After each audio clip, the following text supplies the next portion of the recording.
Disclaimer. The views, information, and opinions shared during the podcast are solely those of the individuals involved and do not represent any other entity or organisation. This podcast, including any information shared and opinions based on the information shared, is solely for educational purposes. In other words, this is my show, my platform, and a dictatorship where I share my thoughts and feelings expressed authentically.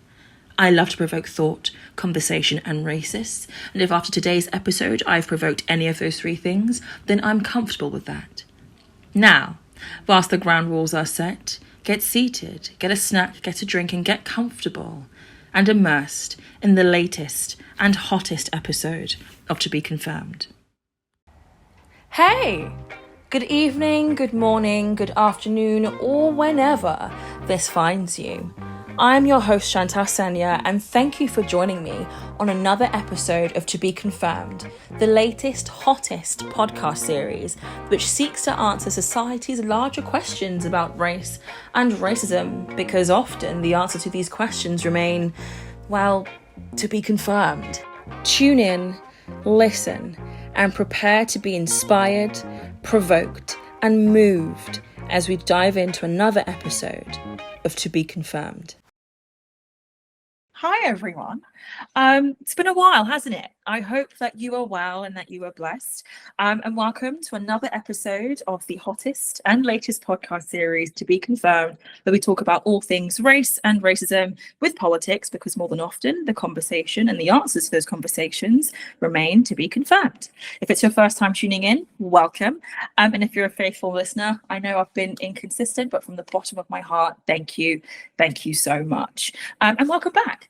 You can find the podcast in all places that you find your podcast, so Spotify, Apple, Google, and please don't forget, as you listen to this episode, if you enjoy what you are hearing, to please don't forget to like, comment, subscribe, and review the podcast. Tell a friend. We've got an incredible guest all the way from the Prairie State, Illinois. So please join me in welcoming Portia Birch, also known as Portia Noir. Welcome. Hello. How are you? I'm well. It's been a while. It's, slipping back into the groove of podcasting again, but I'm okay. Like, how are you? Like, how's life and everything? I am good. I'm good. Life has been good in spite of everything that's going on outside. I think we talked before about like life in general being a mess, but I also believe that in order to remain revolutionary, in order to remain activists, and in order to remain in this fight, we have to find joy. 100%. It's sustainable. So I've been able to find some joy personally. Amazing. That has allowed me to stay in this. So I've been really good. I just got back from a short little vacation that I actually extended a couple of days. I was out in Denver, Colorado, Longmont City. So it's been good. I've been really good. I've been finding ways to maintain myself while navigating these very, very volatile and uncertain times that we're in. Amazing. And I think that's just the best way to go about it as well. Like you said, we're living in such volatile times, and I feel like all of us have been trauma dumped on, or we're going through our own types of traumas as well in its own space. So finding pockets of joy where we can, I guess, find ourselves is probably the best way to sort of like wade through these murky waters. But I feel like, for those that are brand new to you, I want to give you that proper sort of intro. So Portia Birch is a Black queer activist and Omaha native currently living in Chicago with a specific focus on anti-racism work, decolonizing, and abolition. Portia was activated by the murder of Michael Brown Jr. and the subsequent protests and riots in Ferguson. I don't know what that state is. I'm so sorry. Do not. It's Missouri. I got you. And I was like, what does that mean? Thank you so much, Missouri. That's so embarrassing. Please don't crucify me. As consciousness shifts towards reckoning with racism and white supremacy in the world, Portia is working to create spaces that are just and equitable as a way to build communities that are focused on healing and growing. She does this by curating and nurturing spaces to unlearn and decolonize behaviors that have upheld racism and white supremacy culture. Her priority is and always will be the uplifting of Black people, Indigenous people, and other people of the global majority. She's intentional in her work so that people working to be active anti-racist and social justice accomplices understand that by making the groups they advocate for their priority, the decolonization becomes a natural act and creates effective change. So, wow, impressive portfolio over there. It speaks for itself, really, doesn't it? Like, Yeah. yeah. I try to make it pretty straightforward. I try to make everything that I do accessible in as many ways as possible. And taking it back to the very root of what this is all about and not so high level. It's how I like people to come join me. Come as you are and let's figure out what it is. Yeah, definitely.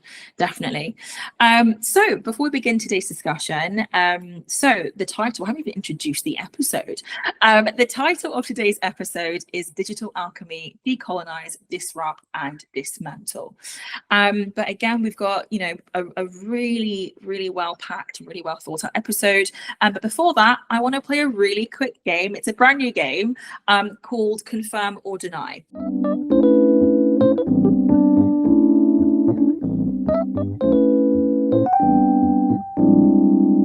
It's basically just another way of saying 2 truths, 1 lie. But I thought in the spirit of the podcast, why not do it a little bit spicy with the confirming or deny?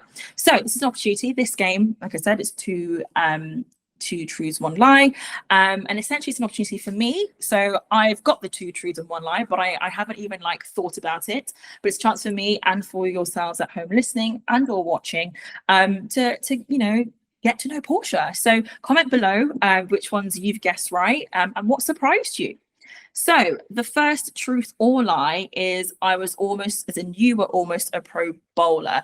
I'm going to say yes. And I feel like you give me that vibe of a pro bowler. Like I feel like you had like a really niche hobby of some sort. So I'm going to say truth personally.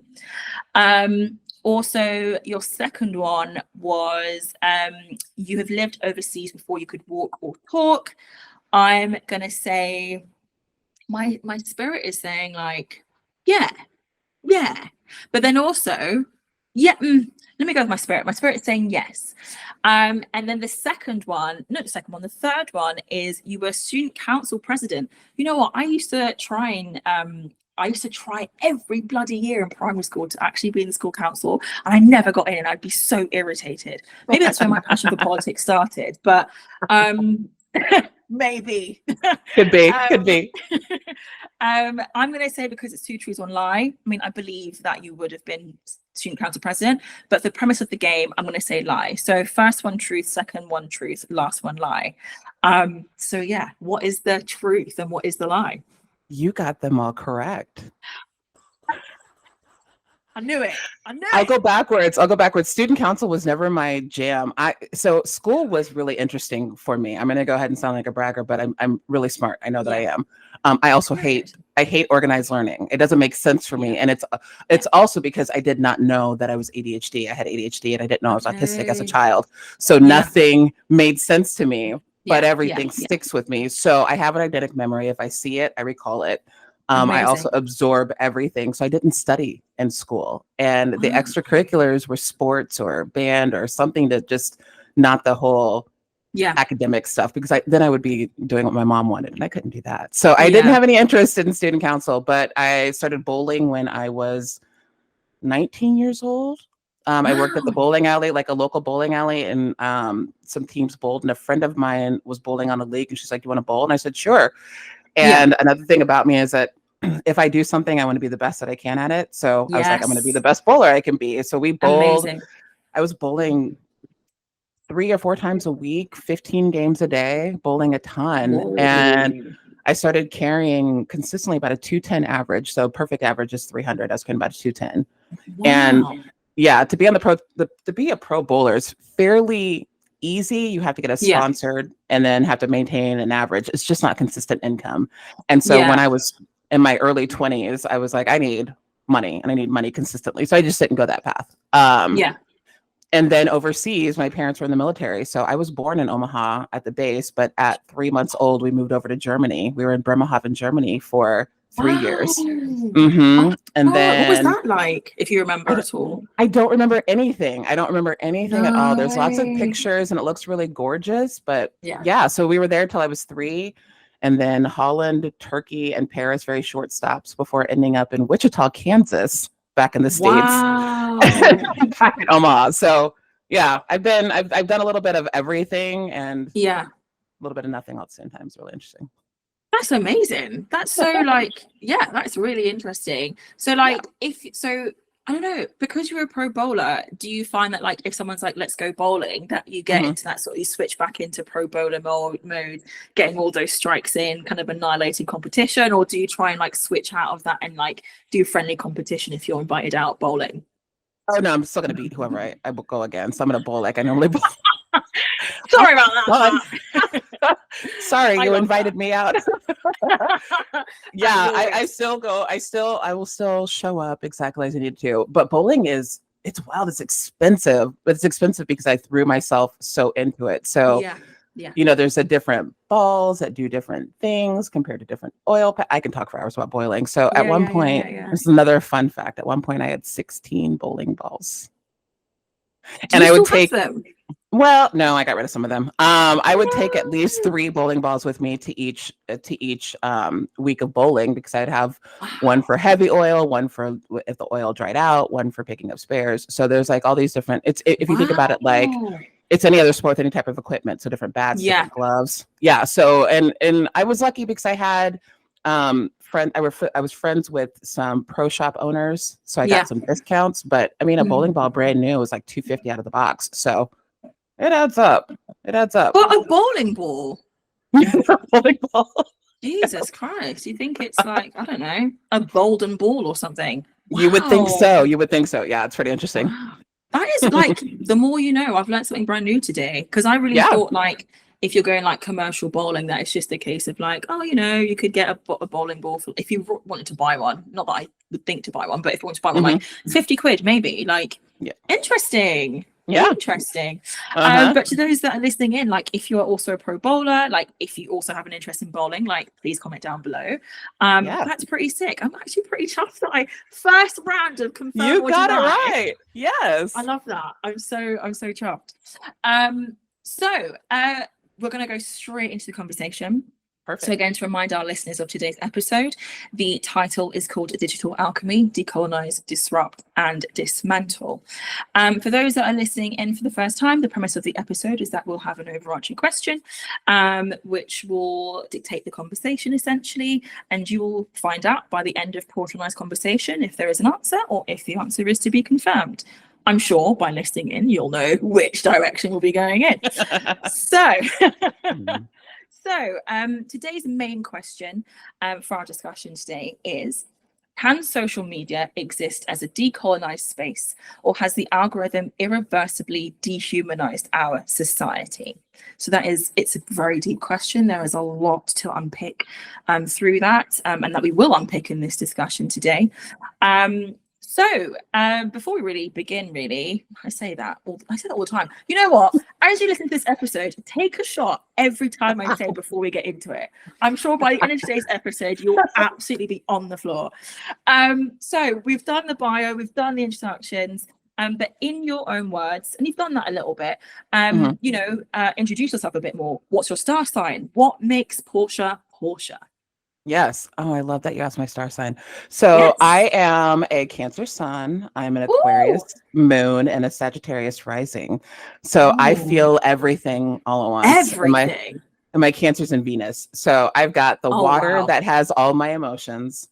I've got the air to kind of calm me down a little bit. And I've got the fire in the Sagittarius that really kind of gets me going. A friend of mine described me as somebody that feels everything, or she calls me everything all at once, because I feel everything all at once. I see everything from all points of view. I just talked about this recently in a video, as I can see different points of view. I won't always agree with it. I won't always even respect it, but I can understand where it comes from. And it's really interesting in my head because it has me all over the place. So that's my astrological part.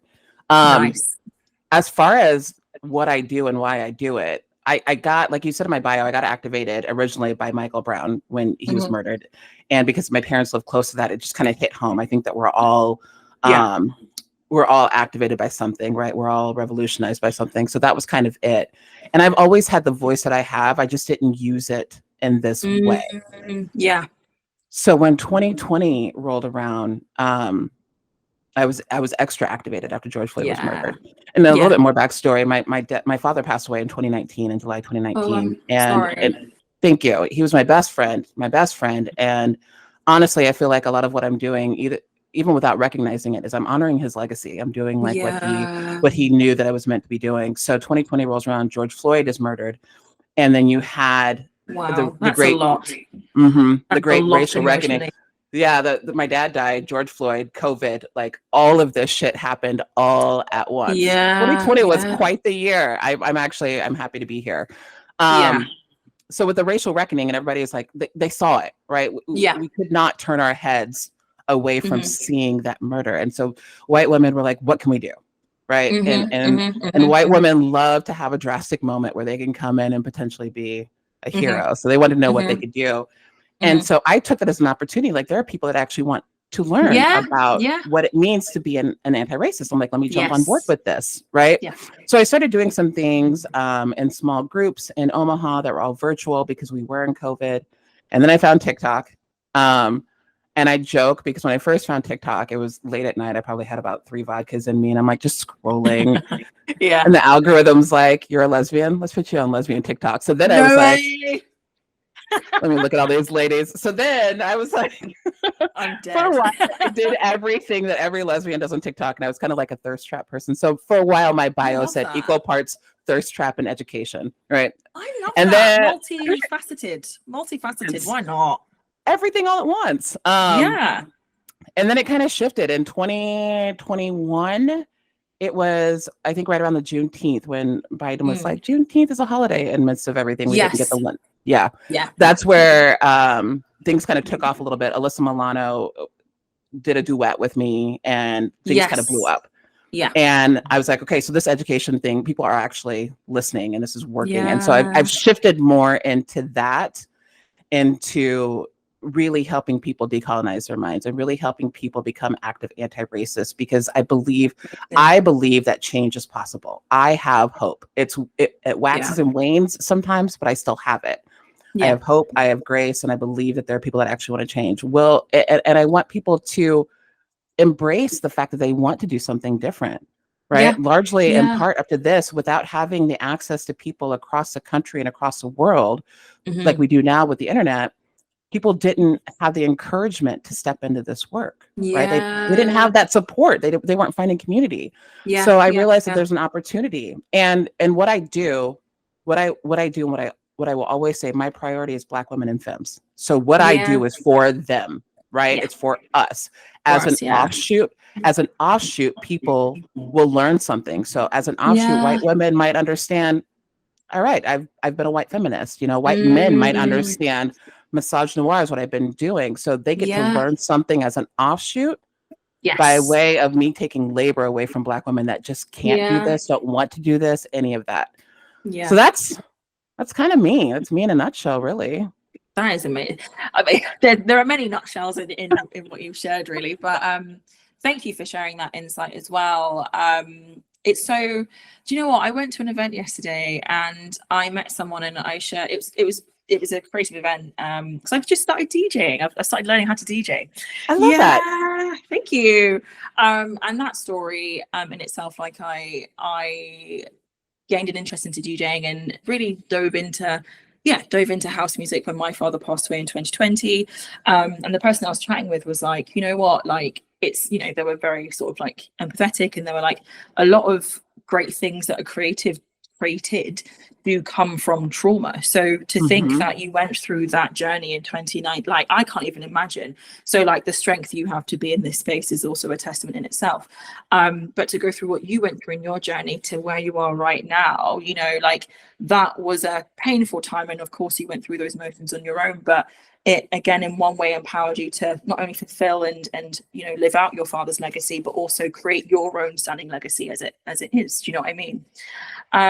So yeah, I mean, for me, in terms of how, us meeting, again, we've spoken privately, but I just have to thank you again publicly just for your support of me in the podcast. You were essentially the reason why I have an audience base in the US. So when I dropped my first episode was Collect Your Cattle, check it out. It's called Black Womanhood, Picture, Portrayal and Playback. There is a clip, I can't remember which clip it is, but an ex-friend of mine tagged my podcast under your page, and I believe you stitched a video of mine, and that just blew up. I remember like checking my TikTok being like, wait, I don't have a social media manager yet, like what's going on? And then we just sort of like connected really, and the rest is history. We're here today nearly 2 years later. So again, just a huge thank you. And to again those across the pond, I'm sure you can teach me a little bit more about American geography. I am not kidding when I say like I'm smart, don't get me wrong, but if you say like where's New York, where's Philadelphia, even if that's a state, I don't know, I'm sorry. So there's that really. You're a Cancer, I'm a Capricorn, we're sister signs. Yes. Okay, so much makes sense. All right, it does. Like Cancer and Capricorn, we're sister signs. Like it's we like the way that we connect is because we see the opposite sides of each other. Like we're two sides of the same coin. So I would imagine that, do you feel like you're more rationally driven as opposed to emotionally driven when it comes to making decisions, choices? It's a bit of both. So I'd say like, what would you say? On the spot. I don't know. I'd say a bit of both, because like I'm someone that I can be quite emotionally I'm quite emotionally reactive. I'm learning to wheel it back in, but the way I think in terms of like solutions, once I get in the right headspace and the emotions have sort of gone away, I'm very like, this needs that needs a plan for that, I need a plan for that plan, I need to make sure that things are in order. Even like with friends and family, like if they have a thing going on, I'm like, okay, here's a plan for this, here's a contingency plan for this. So yeah, I think so. But I guess like, I don't know, like you're working with me, so making you think about it now. Yeah, I'm not gonna like, let's do some self-reflection. Yeah, I'm a Capricorn, like full on through, like strong, like proud. But we're cardinal signs, so like I'm sure you're familiar with like astrology, but for those listening in, cardinal signs essentially, like TLDR, too long didn't read, are the leaders of the zodiac. We start the sign, so Cancer season starts the summer. So Cancer is ruled by the moon, hence like the stereotype of Cancers being really overly emotional. But like I know some Cancers in my life and I love them very, very much, and they're also quite dynamic people. And every Cancer in my life does not hesitate, not to me, to people that try them, do not hesitate to let people know when they've crossed the line to really reel it back in. That is me. Yeah, like Cancers, you guys are like really strong and you don't get enough like credit for that. But yeah, sensitive, home bodies of the zodiac. And like I said, yeah, definitely not the crybaby stereotype that is given to Cancers at all. And also to add on to your point about like what makes you, as I was like doing my research, there's a piece on your blog where you say like, let's learn through healing, let's heal through learning, let's heal through learning, which I found really profound, as it's not only the name of the blog, but like it's also essential to the question at hand today, but what's required for decolonizing the internet, essentially. And that takes us nicely, take another shot, that takes us very nicely into the second question. So to break down today's title, today's title is a merge of Dr. Moya Bailey's digital alchemy school of thought, and also what you call a Portiaism, which your Portiaism is decolonize, disrupt, and dismantle. So as the author of said Portiaism, what does decolonize, disrupt, and dismantle mean? Perfect. So I put it in that order because in order to do anything, in order to have any type of dismantling of systems of oppression, which is what decolonizing about, you have to name what you're doing. You have to name it first. So ideally what's happening is decolonizing our minds. You have to decolonize your minds, decolonize your life, decolonize your thinking. And that's where the healing piece comes into it. A lot of what happens, especially with white people that are doing this work, is I realize that whiteness comes with a lack of identity. That white people, their identity is their whiteness. And so to find their identity means they have to uncover and discover a lot of things about themselves that they might not love. right? And they might not love it, and they might not love it. And it could just be generational shit that's been passed down that they've just been doing because they saw it and they knew it and they didn't know anything different. Decolonize the mind. So once you start decolonizing and you start to see things, you can't unsee it. Once you see it, it's a bell that cannot be unrung. And if you can unsee it, then you never saw it in the first place, right? Yeah. So once you're able to see it, then you start disrupting these systems. You see bullshit in place, you see white supremacy in place, and you're like, no. You stop it. You stop it. You disrupt it. What's going on? You get louder and busier than active racists and active agents of white supremacy. There's a disrupt piece. And then once you have it named and once you know how to stop it, then you can really move into action. How do I help dismantle it? Do I get into office? Do I vote correctly? Am I changing things at work? Am I changing things at home? What can I do? How can I become part of the solution? So all three of those things tie together. And the also beautiful thing about that is as you're doing all three of those things together, it gives you the chance again to heal, but then you find other people healing around you, which builds community, which is so needed. So it all ties together. It's all very intentional, the way the way that I say things and write things. So that's where that comes from. Amazing. Thank you for sharing that. And to sort of like, I guess, tie into what you've said really. When I was sort of thinking about how to go about today's conversation, I was like, you know what? My usual formula is I like to go through the definitions and really sort of like unpick it bit by bit. So in the tradition of the podcast, I'll go through what Oxford Dictionary says each word means. And of course, it literally ties into what you've said. So decolonize, according to the Oxford Dictionary, is to undermine or reduce a country's colonial occupation of territory. Obsolete, rare. And another definition that they've given is to free, in brackets, an institution, sphere of activity, and one's mind, etc., from the cultural or social effects of colonization to eliminate colonial influences or attitudes from, which literally summarizes what you've said perfectly. Oxford Dictionary, get in touch with Portia straight away. Disrupt from Oxford Dictionary says to break or burst asunder, which I thought was a really nice, like, it just sounds nice, like it's very sort of like, it's powerful, it's punchy. To break into pieces, shatter, to separate forcibly. And dismantle from the same dictionary is to render, in brackets, fortifications or the like, useless for their purpose, to pull down, to take to pieces, raise. So again, very clear, you know, there isn't any sense of, oh, it's a contested definition. It's very clear in terms of what the purpose of those words mean in this space. Well, for you and when you created that portraitism, but in this space of, you know, your own social activism, your own work and my work also. And digital alchemy, again, a theory, school of thought by Dr. Moya Bailey. To us, me and you, Portia, that is a very familiar name. Dr. Moya Bailey, and I've also referenced her work actually in the first episode, same episode that Portia sort of like boosted me on, with Collect Your Kafo, Black Women Picture, Playback, Portrayal, Picture, Playback, in whatever order. And essentially, in whatever order, they'll find it. But Dr. Moya Bailey is also the author of the term misogynoir, which misogynoir is the unique intersect of sexism and racism that Black women specifically face. Now, digital alchemy, in Dr. Moya Bailey's words herself, is, when I talk about digital alchemy, I'm thinking of all the ways that women of color in particular transform everyday digital media into valuable social justice and media magic. We turn scraps into something precious by refashioning existing social media platforms like YouTube, Twitter, and Tumblr. Gender marginalized folks of color are creating the changes that they want to see in the world. Now, she continues in her essay saying, the same systems of oppression operate, pushing new digital media makers to grow new strategies that fit a rapidly shifting digital ecosystem. And for me as well, like what came to mind as I was pulling that together, or those quotes together, was that, you know, effectively, as you've said already, when we're talking about decolonizing the internet and also the vast reach of social media, we're talking about decolonizing and removing the role and influence of white supremacy. And of course, that order was established through the colonialization, of the global South, which has defined the social order of humanity.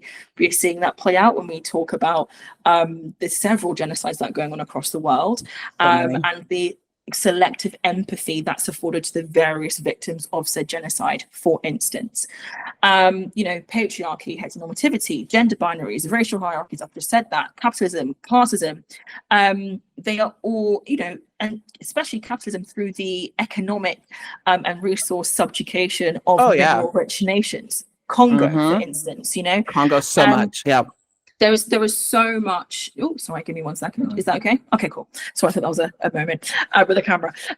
There is so much nuance in that, and to sort of centralize that point, the point I'm trying to make is that through all of these social orders that have been, created by white supremacy, knowing and understanding that the West is not a moral compass by any means or a standard to uphold. And that digital alchemy invites the conversation that we're having, for instance, about the well-being of social justice online, and also understanding the social climate that we're in. So to end that, really, she says, it's the delicate balance of making do and pushing for more that informs my thinking on women of color's transformative digital media magic, which again says things pretty nicely, smoothly. Right. So yeah, with that being said, though, that's another phrase I say quite a lot. So if you hear that, please take a shot for me. So the next question is, what invited you into the digital space to create your own alchemy and in disrupting the status quo? I needed a place for my voice to go. I needed a place for all of the stuff that's been in my head to come out and have a place for it to land. A thing about me, I think I've talked about this before too on my social media. A lot of what you see, like my videos, those are thoughts that came to my brain the night before that I woke up immediately and wrote down so I can get it out. So most of what I do, most of my videos, I'm not the type of content creator that can plan content and then post it at a certain amount of time, because it's based off of what I experience. It's based off of what I see. So I will sometimes use like a current event to talk about something bigger. So it's very off the top of my dome. And also the way my brain works, it's just, I got to do that. So I needed a place to put all of that where it could be beneficial to somebody else. And so I created this space. I said, let's do it. Let's go ahead and do it. I walked into it knowing it was going to be tricky with being a Black woman and being very proudly Black, and then Black and queer, and then Black, queer, and neurodivergent. So I was like, you know what? Let's just go ahead and make this as tricky as possible. Let's go ahead and make sure that every other marginalized group can say, I too know what you're going through. But I made it for me initially. And then it became a safe space and a safe haven for Black women. Amazing. That's where I'm at. Yeah. Amazing. And what comes to mind when you say that is courage, because with disrupting the status quo, it's essential that the person that is choosing to disrupt the status quo, and we've seen the consequences, even protesters, for example, they're disrupting the status quo. We see so many consequences, and to think, you know what, fuck it, I'm in this space, I'm going to make sure that no matter what potential harm could come to me, I'm still going to say my piece is really is powerful and profound in its space in itself. And I've said this already, like we see this in terms of the punishment of even the encampments across America, like the footage I've seen. There are some encampments that I've set up now in the UK. I wish I was in. I saw that. I'm so proud of them. I think, honestly, same. I think it's so stunning. But, even in that particular context, in that own space of dissent and disrupting the status quo, in talking in other marches with what's going on in Sudan, what's going on in Congo, I feel like dissent is rewarded with violence, but political cowardice is what's rewarded in society. And I don't know about you, but for me, that's what it really grinds my gears, because it's like, why are we applauding people and giving people positions of power when their own power isn't positively impacting the world around them? It's actively, crushing people around them. Do you know what I mean? Like it really just irritates me. So yeah. I have a couple of thoughts on that. And this is something recent too. So when you're talking about like the punishment that especially Black women face in digital spaces, I'm going to give you a recent incident that's going on there. I'm sure you've heard the question that some man posed about, would you rather be left alone with a man or a bear? Have you heard that conversation? I want to Okay. bring that up a little bit later, but yes. We're going to come back to that. Yes. So as an offshoot of that, my best friend, Rebecca, who is White Woman Whisperer, who I think that you're familiar with, she took it a step further and said, hey, white women, as we're having this conversation, picture yourself as the bear when it comes to who a Black woman would rather see in a conference room, a white woman or a white man. I've seen this. I've seen this on my Twitter. Yeah. I've seen it. But it made it over there. Jesus. Yeah, it made it on Twitter. Yeah. Yeah. So she was correct in everything that she said. And white women, the same white women that were like, no, I want the bear, they understood, they were able to explain why they wanted the bear. They got so pissed at Rebecca. They were in her comment section. They were verbally violent. I guess they were in her DMs, and they reported her account so much. Her account is fine, but she was kicked out of the creator program, which is money out of her pockets. So they financially abused her for telling the very truth that they saw in men, but they couldn't see in themselves. So again, the punishing the courageous person for Rebecca to even start that conversation. Courageous, because she knew what was going to come at her. She knew. We always know. And then what's being celebrated are the people that are like, we can't let that Black woman say that. What the hell is she talking about? And then fast forward to today, where I see somebody has tagged me in a video, and a white woman is stitching a video where another white woman is talking about the bullies of the workplace are older white women. And all through that comment section, everybody's like, no, I get it. They're my bully. And it's like, you're so close. You're right in front of it. You're at the point. Wow. But that video, to talk about celebrating that video just took off and did numbers, which expected. Wow. Yeah. And everybody through that's like, no, I understand. I completely get it. Massage noir. It comes back to that massage noir. Yeah. Like you can't deny it's that. So it's very interesting. And these are risks that Black women take. Huge risks. Yeah. Doing the work that we do. We don't know if our account's going to go away. Literally. You know, I did a video about this because I was pissed, number one, but I was like, white woman, you've been asking what you can do. Join our Patreon. So like finding these other ways, but man, it's like you just don't know what you're going to run into being a Black woman in a digital space. Yeah, there's so much, and I like that you've brought that up, because there's a somewhat similar kind of thing that's happened in the UK now. You may have heard of it, I'm not too sure, but there is a really prominent radio station in the UK called LBC, and they talk about all things like British politics and culture, and there used to be a journalist on the station called Sangeeta Maiska. She was the only Asian representation on the show, only person of color on the show, and there was a prominent, we'll try and put some clips in for folks to sort of see and put the timeline together, but she did, it was, I'm going to say like a month ago now, did a really prominent interview with a Israeli top like official. What Israel did by taking that action against Iran was escalate what is already an incredibly fragile situation, didn't it? Sangeeta, that's an outrageous framing of the reality. It's not an outrageous framing. I've just been speaking to somebody who is a diplomat to Iran from the UK government. That's not an outrageous framing of it. What Israel did was strike what is considered in diplomatic circles the sovereign territory of Iran, whether we like it or not. And there was undoubtedly going to be a blowback. So did Israel game out what was going to happen next? Firstly, I'm not going to speak directly to that strike. What I can say definitively, and this is why it's outrageous, I can say definitively is that wasn't an embassy, it wasn't a consulate, it wasn't any type of diplomatic mission. It's been widely reported as that. Because that's what Iran says. So would you like to copy and paste? Are you suggesting every single news organization in the world has got that wrong? No, I'm suggesting that the Iranians have an interest to say that was a diplomatic mission when we know definitively it wasn't. Okay, because they then want to give you the response that you've just copied and pasted, with all due respect. And basically actually put candle to the flame, being like, you know, what you're saying, I think it was in relation to what was going on in Iran, just basically saying, essentially, you know, you went and committed an international crime, so like we can't sit here and say that there's this victimhood trope because you've literally started an act of aggression. As soon as that interview went live, of course, discourse was on social media, but then she was removed offline shortly after that.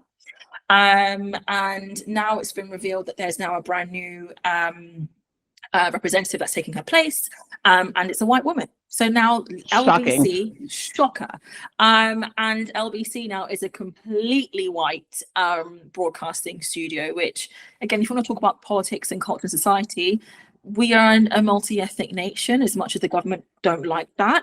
We're a multi-ethnic world. There are so many bits of nuance that needs to come out of that. And again, what you were saying about your friend, and in the case of Sangeeta, it's like, I also think it's, and with relevance to the white woman that was talking about the conference room piece, I also think there's an element of, who are you? Who are you to tell me what to do? Like, you don't look like me, so who are you to tell me that I'm doing this in this space? Which I've noticed quite a lot in that discourse as well. Another example that I want to sort of talk about is, you know, we have a human rights lawyer who is supposed to be the leader of the opposition to the current government, the Labour Party, Keir Starmer, on the same broadcast, LBC, at the beginning of the genocide in Gaza. He stated that Israel had the right to defend itself, even at the cost of collective punishment, which again is a breach of international law. We'll put the clip in for folks to see that as well. I'm very clear. Israel does have that right to defend herself, and Hamas bears responsibility. A siege is appropriate? Cutting off power, cutting off water? Well, I think that Israel does have that right. It is an ongoing situation. Obviously, everything should be done within international law. So for folks that are listening in that are slightly unaware of UK politics, the Labour Party is sort of like the US's version of the Democrats. And ironically enough, like, there isn't really an opposition because they're kind of centre-right now. Just like the Democrats. Just like the Democrats. You know, we are currently in election year as well. And as the tides are very slowly but surely changing on, you know, the actions of Israel, people have brought up his comments. And again, which boggles my mind as a human rights lawyer, is he's now backpedaling on his statement, saying that he didn't say that, and he didn't do this, and he didn't do that. Which is like, wait, but we've got you on tape, sir. We see it. We see you saying it. We see you saying these things. We hear the things you're saying. Like, what? Do you regret even saying that Israel has that right when it comes to? Well, I meant the right to self-defense. I think that's clear when you see the whole clip. Did you misspeak in that clip? You know, in retrospect, I would have been better to have said does have that right to self-defense. I accept that. In interviews, sometimes you refer back to a previous answer. On top of that, in the Labour Party, he has actually threatened and he's fired several MPs that have spoken against the genocide before it was, you know, safe to do so. Right. Suspended several MPs. In fact, hundreds of Labour MPs cowered away. There was a ceasefire vote last year in November 2023, and only 56 Labour MPs, out of all the MPs across the UK, only 56 voted for a ceasefire amendment. And additionally, on top of that, again, the leader of the opposition, I'm sure you know of her as well, Diane Abbott, the first Black MP in the UK, like iconic, legendary. A threat was made upon her life a couple of months ago by one of the Tory Conservative Republican equivalent donors, and to this day there has been no kind of repercussions for the threat on Diane Abbott's life. Diane Abbott, in fact, isn't even a working MP at the moment, if I'm not mistaken. And this person as well, with the Labour Party, they are supposed to be like the party of the working class. This same human rights lawyer, again, I don't know, maybe it's just power and influence and money and proximity, because I don't get it. He couldn't define what working class meant, and the Labour Party, which was set up in the 19th century, was set up to support the plights of the working class people. And of course, his political cowardice in the space of talking about, you know, disrupting the status quo has inadvertently cost the lives of thousands of Palestinians in Gaza right now. His political cowardice to even challenge what's going on in the country currently has impacted millions of lives across the UK at the moment.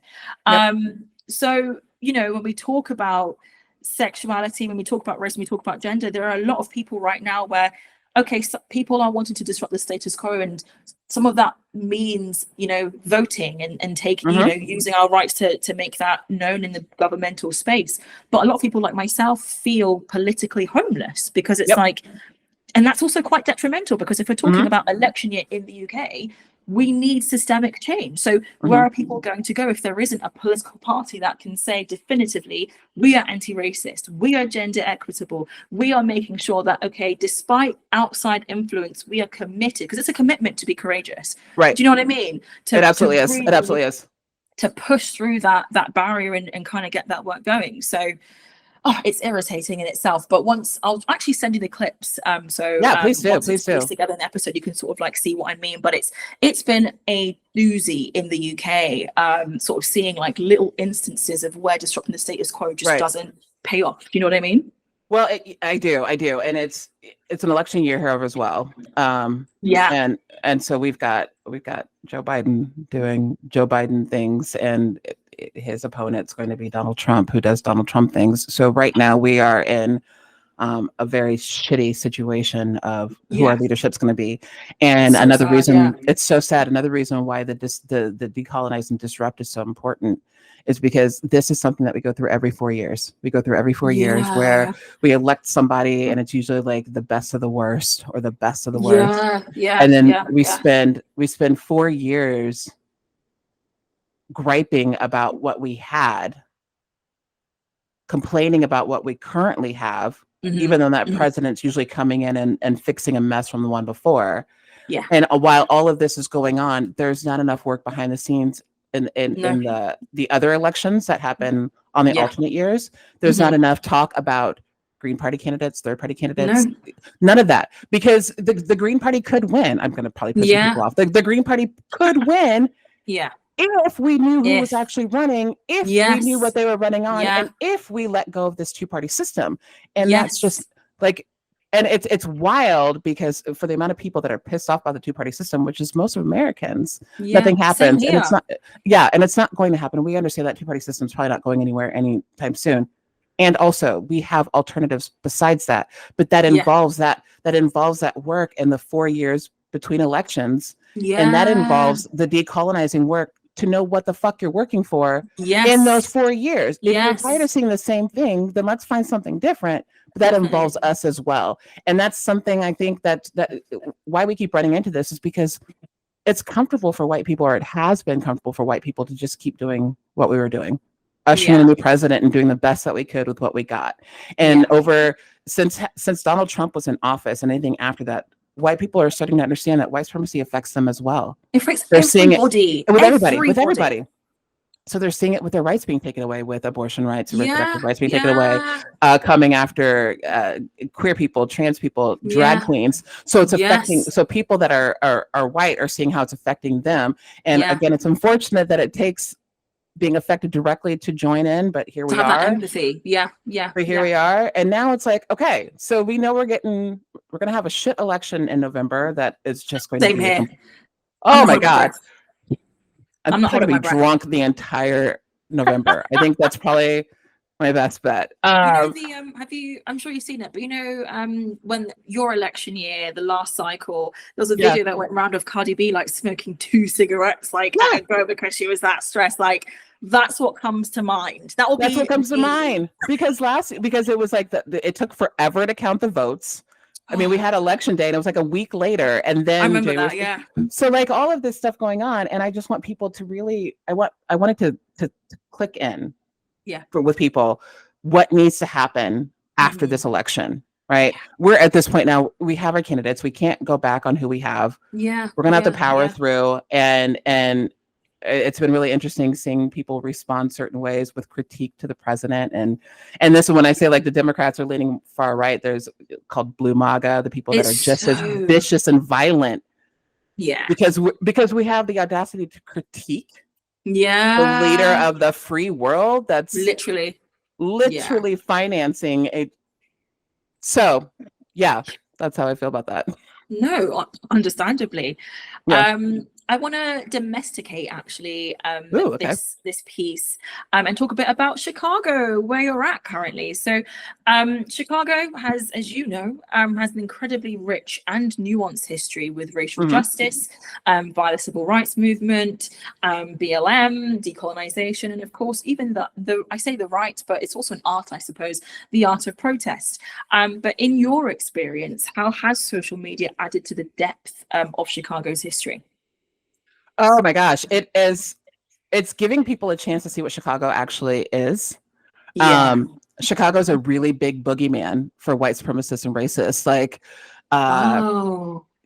if people want to talk about gun violence, think about Chicago. They want to talk about gang violence, think about Chicago. They want to talk about the ghetto, think about Chicago. Chicago is a very demonized cities in a lot of ways when you're talking about racist people. Yeah, like, oh my God, I bet you they're from Chicago. Everybody thinks that everything horrible happens in Chicago. Everything horrible happens everywhere. Yeah, like, it happens everywhere. So I think that with social media and people being able to see more about what Chicago actually is, it's opening eyes up to Chicago is a beautiful and a rich city.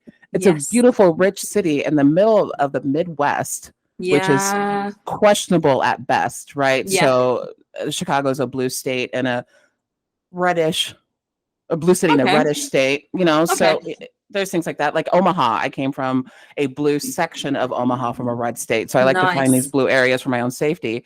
So I think being able to actually see what's going on is helping Chicago out in its quote unquote image to outsiders. And especially for people that want to say it's so violent here. You get to a point where you can only deny what we all see for so long. And I think that's what we're seeing too with like Palestine and Congo and Sudan and Haiti. Like all of these things I think about, you know, I'll be 45 this year. So when Desert Storm happened, 45, halfway to 90 is what I joke about. I talk about like Desert Storm and we only saw what they showed us. It was very, very little. So we could only believe what we were told. 9/11, we saw some stuff, but we saw what we were allowed to see. So now we've got cell phones in our hands. We've got videos happening everywhere. So you see the truth of what's going on. And what that does is that you're still going to have people that are denying what they see. We see that every day. But now I know who you are. If I'm showing you what this actually is, if I'm showing you picture proof and you're like, nope, that's not it. I am done talking to you because now I know that you are being willfully obtuse, and 100%. What will do is they will take that obtuseness and they will weaponize it. And that's what we see. I've seen people say like willful ignorance, but it is weaponized obtuseness because people know Chicago is not the big boogeyman that think it is. Those are sundown towns is what we're talking about. So I think that Chicago has a beautiful history. I think that Chicago is a beautiful city. It is filled with so much diversity and just richness, right? I in my neighborhood, I see people that look like me. When I'm riding around town, I see people that look like me. I moved from a very white city to a very black neighborhood and a black city. And your girl feels at home. Like I get it. I see my people, right? And I want more people to see that that's what this is. The city is gorgeous and social media is doing that. Amazing. And thank you for sharing that. Even like I didn't know too much about, aside from like the Black Panther Party, I really didn't know too much about the history of Chicago. But to add on to your piece, like social media has been a huge part of your history in Chicago over there. I learned recently in an article by CBC Media, Chicago activists in 2016 used social media to hold police accountable by essentially like mining the social media data, mining social media for information about the police in a crowdsourced database called Oversight. This was a tool that was devised by a bunch of activists to protect other Chicagoans who would be arrested and also abused by police officers. Because between 2011 and 2015, a third of complaints at the time against police officers were dropped due to the officer being unidentified. And I think, as it's already explained, a very direct action of social media into social justice. Also, I had no idea about this, but Chicago, before it was colonized, I say colonized, my notes say discovered, that's why I did that. And I say colonized. but before Chicago was discovered, colonized in 1673, I had no clue that Chicago was also I knew that America is an indigenous land, but I didn't know that Chicago was home to 5 indigenous tribes. So for the folks who are indigenous that do descend from these tribes, if I have mispronounced this, I'm so sorry, correct me in the comments below. But the tribes listed are the Potawatomi, Miomini, the Miami, the Ojibwe, and the Illinois. So those are the 5 tribes that were there. And apparently much of the architectural structure in Chicago that was at the time, including tribal paths, are still preserved to this day, which I think is like insane. Yeah. But of course, colonization, racism, white supremacy happened. And in 1830, President Andrew Jackson signed the Indian Removal Act, displacing the aforementioned tribes to Mississippi, and actually bounties were placed on indigenous peoples at the time. We then fast forward into a Jim Crow world, and there was the Great Migration, which saw over 500,000 Black Americans move to Chicago, seeing a better life. So Chicago's in the north, right? The north of your country. North-ish. We're like, North-ish. still, I call it Midwest because I'm not used to the Midwest, but we're north. If we're talking like geography-wise, we're going to be north. Yeah. Okay, cool. So we saw 500,000 Black Americans move for a better life, and also in 1919 there was a Black teenager called Eugene Williams, who was drowned by white beachgoers. And at the time in 1919, the city had over 3 million white people and over 115,000 Black Americans. After Williams's death, riots ensued, and it was called the Red Summer of 1919, and over 500 people were injured.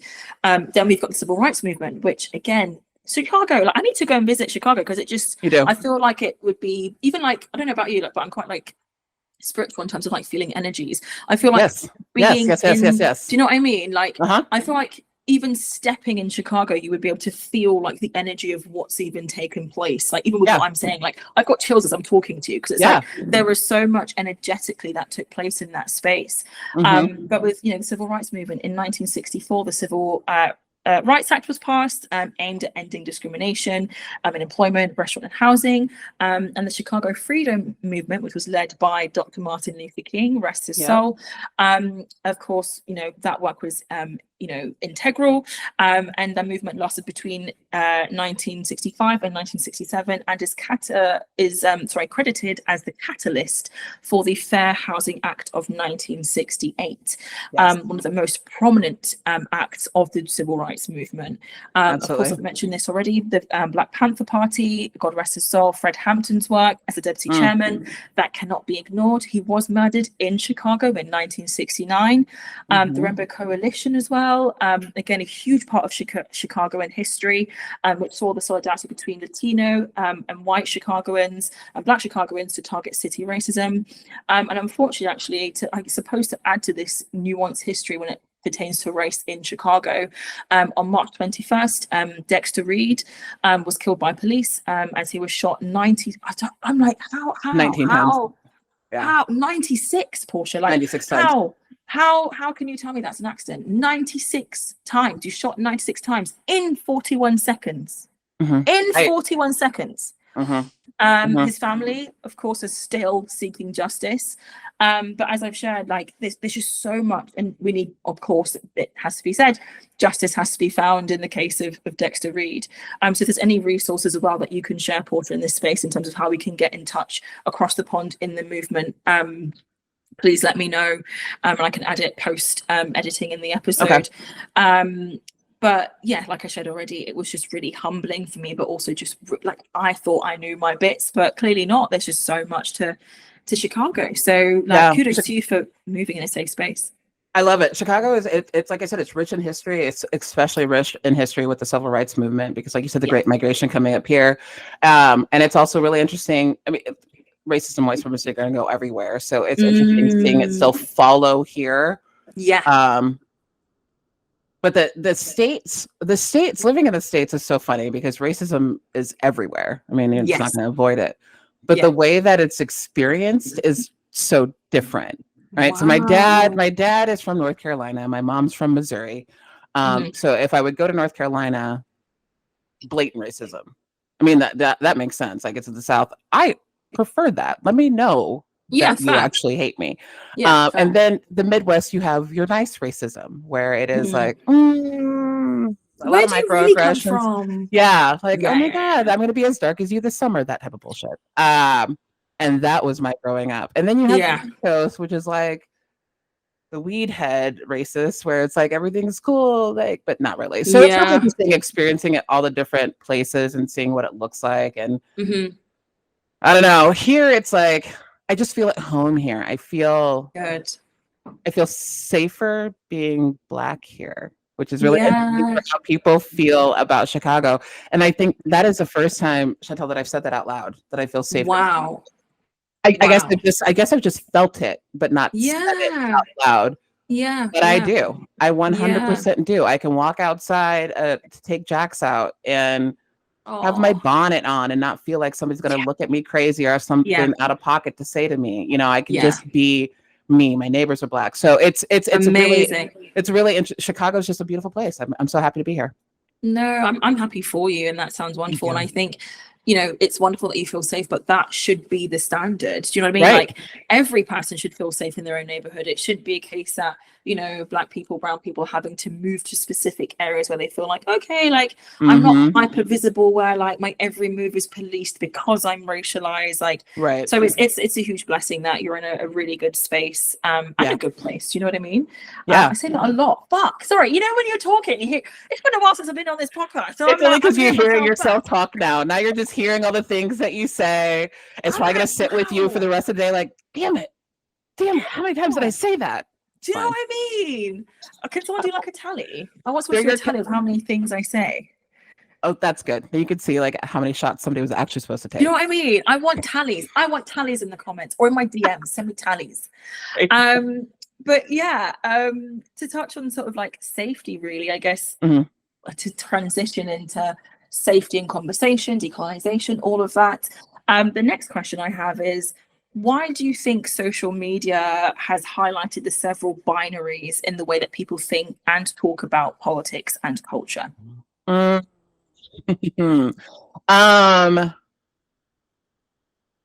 thought about this as to what social media kind of prompted to. It comes down to being able to, again, see everything and hear everything, but the lack of critical and cognitive thinking, or the way that it's affected. I don't want to say the lack of it. I want to say that because people get so activated by hearing something different than what they thought to be true, their critical thinking and their cognitive thinking is shut down, and they only want to speak from what's called the lizard brain, that first initial emotional place, right?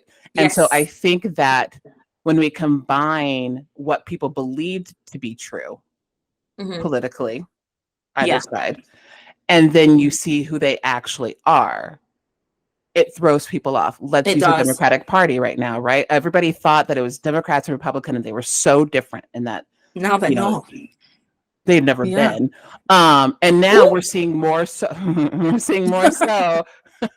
We're seeing more so that Democrats have never been different, and we've really seen it with Palestine. We've seen it with healthcare. We've seen it with reproductive rights. We've seen it with marital rights, all these things. So we're seeing, and we can see it, right? There's a news, there's rallies. So once again, it's in people's faces. We're taking this propaganda, we're taking away what people thought to be true and showing them what actually is true. And if you're not ready to see it, then you're going to run away from it. And then it's that binary shit. Nope. They are bad, they are good, or they're terrible, they're wonderful. Literally. And there's so much stuff in the middle. And this is why I think that I know this is one of the reasons why people that are the blue MAGA mindset, like you have to vote blue no matter who. Why and it's like being perceived as so violent in some ways, because there's other options, and you have to consider other options, because not every single thing works for every single person. And if we thought about that, we could break that binary. I mean, that binary thinking, that either or, that is like a textbook characteristic of white supremacy. It's that reductive. Binary thinking, completely reductive. And so, it's going to take people just getting out of their own way and thinking beyond what you've known. It is okay to learn something new. And I want more people to realize that it is okay to understand that what you thought to be true was wrong. That's fine. It is not the end of the world to find out that you were wrong about something. It's only shit if you don't do anything with that information, right? I can find out if I'm making bread, right? And I keep baking it at the wrong temperature and it keeps coming out dense and I don't enjoy it, but I keep doing it. And then somebody's like, hey, if you bake it at X temperature, then it'll be better. And if I respond and say, fuck you, I'm going to keep baking it at this temperature, why am I mad at somebody else? Literally. For telling me what was going to make my situation better. But that's what we're running into. We're telling people, hey, you're doing the same thing over and over again. And if you try something new, but might just pride and ego, which are also excellent companions of white supremacy, get in the way. And to even add on top of what you shared as well, there are so many binaries that came to mind as well when as you were talking and as I was pulling this slide together, and I feel like the binary mode of thinking further reinforces the huge divide we see on social media between the folks that get it and the folks that don't get it. Binaries that I've noticed are desire with envy, happiness and despair, left and right, quite aptly, community and isolation, good and evil, and power and politics. And that's what I've noticed on my own accord. Do you know what I mean? So these binary conversations, of course, also, in my view, could argue the point of subjectivity, because, of course, with social media, you can argue that it's a place where you yourself, the person in the algorithm, finds content based on their preference, on their lived experience, which, of course, would reflect to some extent their values and experiences. And I think you've already mentioned this, the binary way of thinking is a white supremacist tool. We see it, the most, I guess one of the most famous binaries we have is the gender binary. As we know, as queer people in this space, gender is not binary at all, in the sense of the term at all. Neither is sexuality. None of it is. None of it is. And these, binaries are presented to us to establish, again, a social and societal order. We've had binaries used to justify wars. For example, the war on terror. That was a huge piece that I learned in my degree. I remember reading the transcript of Bush's speech, and him using a lot of the good and evil, and which, of course, as you know, in that time, that increased the rise of patriotism that really took place in America and the rise of Islamophobia. But in this digital space as well, when we talk about binary thinking, I feel like the consequences of that can be if you're not ultra explicit, if you're not tweeting and saying disclaimer, this is my life, I don't need X, Y, and Z, you are immediately opening yourself to streams of negativity and abuse. Do you know what I mean? So much of it. I joke about Twitter and I say it's a place where nuance and critical thinking go to die, because you're right. If you don't say every single point of what you're trying to say, somebody is going to come in and they're committed to misunderstanding you, and they're oftentimes waiting for the one thing they can pick apart. A lot of times 100%. My videos are a little bit longer than normal because I will throw in disclaimers. I'll start off a video and I will say, take a breath, because you're activated with what I'm saying and not me. And I shouldn't have to do that, but I understand nuance is just out the window. And I think about this now, this has kind of sparked something. I want to know when nuance ever really was around. Because if you think about it, even before, if you think about social media, before social media, even in the media, printed media, there was still binary thinking, right? There's even op-eds were still on a binary. I have an opinion on this. And oftentimes the op-ed authors would not create the nuance for beyond their opinion. Then you have televised media. So nuance has not been something that's been present in general, because that again would creates equity in ways. It does. And it's a deeper conversation, but nuance creates equity, and we can't have that. No. And so and it's even wilder now because everything is so quick. You have if you have a print, go to print, delivered. So people are looking at it for 2 weeks before somebody's like, oh, I didn't agree with what they said. But now somebody posted online, and 30 minutes later, somebody's got some opinion piece about how they don't agree and about how blah, blah, blah, blah, blah. And it takes off instead of asking clarifying questions. Which has been also in my mind. If you just ask an extra question, Like I will say to people, they'll say something to me and I will say more about that. Yes. Or go on.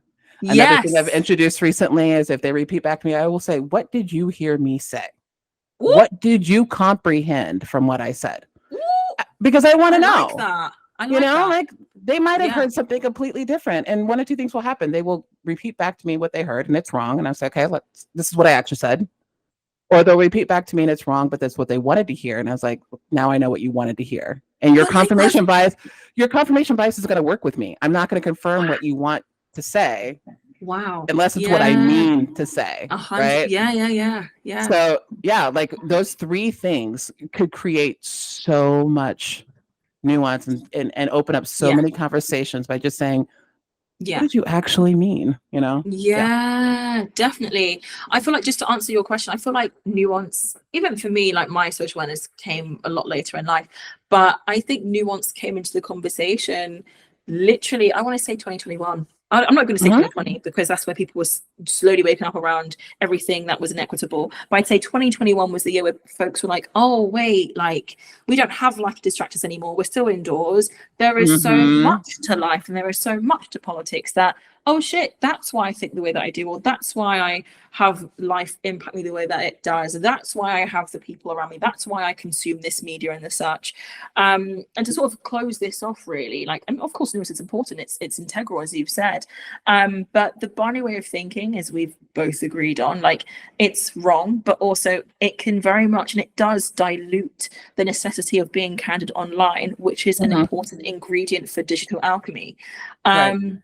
And I guess in transforming that space and in trying to challenge negativity, in my view personally, I think the online space currently feels very saturated with negativity, even if you take precautions. So, for you, Portia, how do you keep yourself safe whilst protecting your own peace?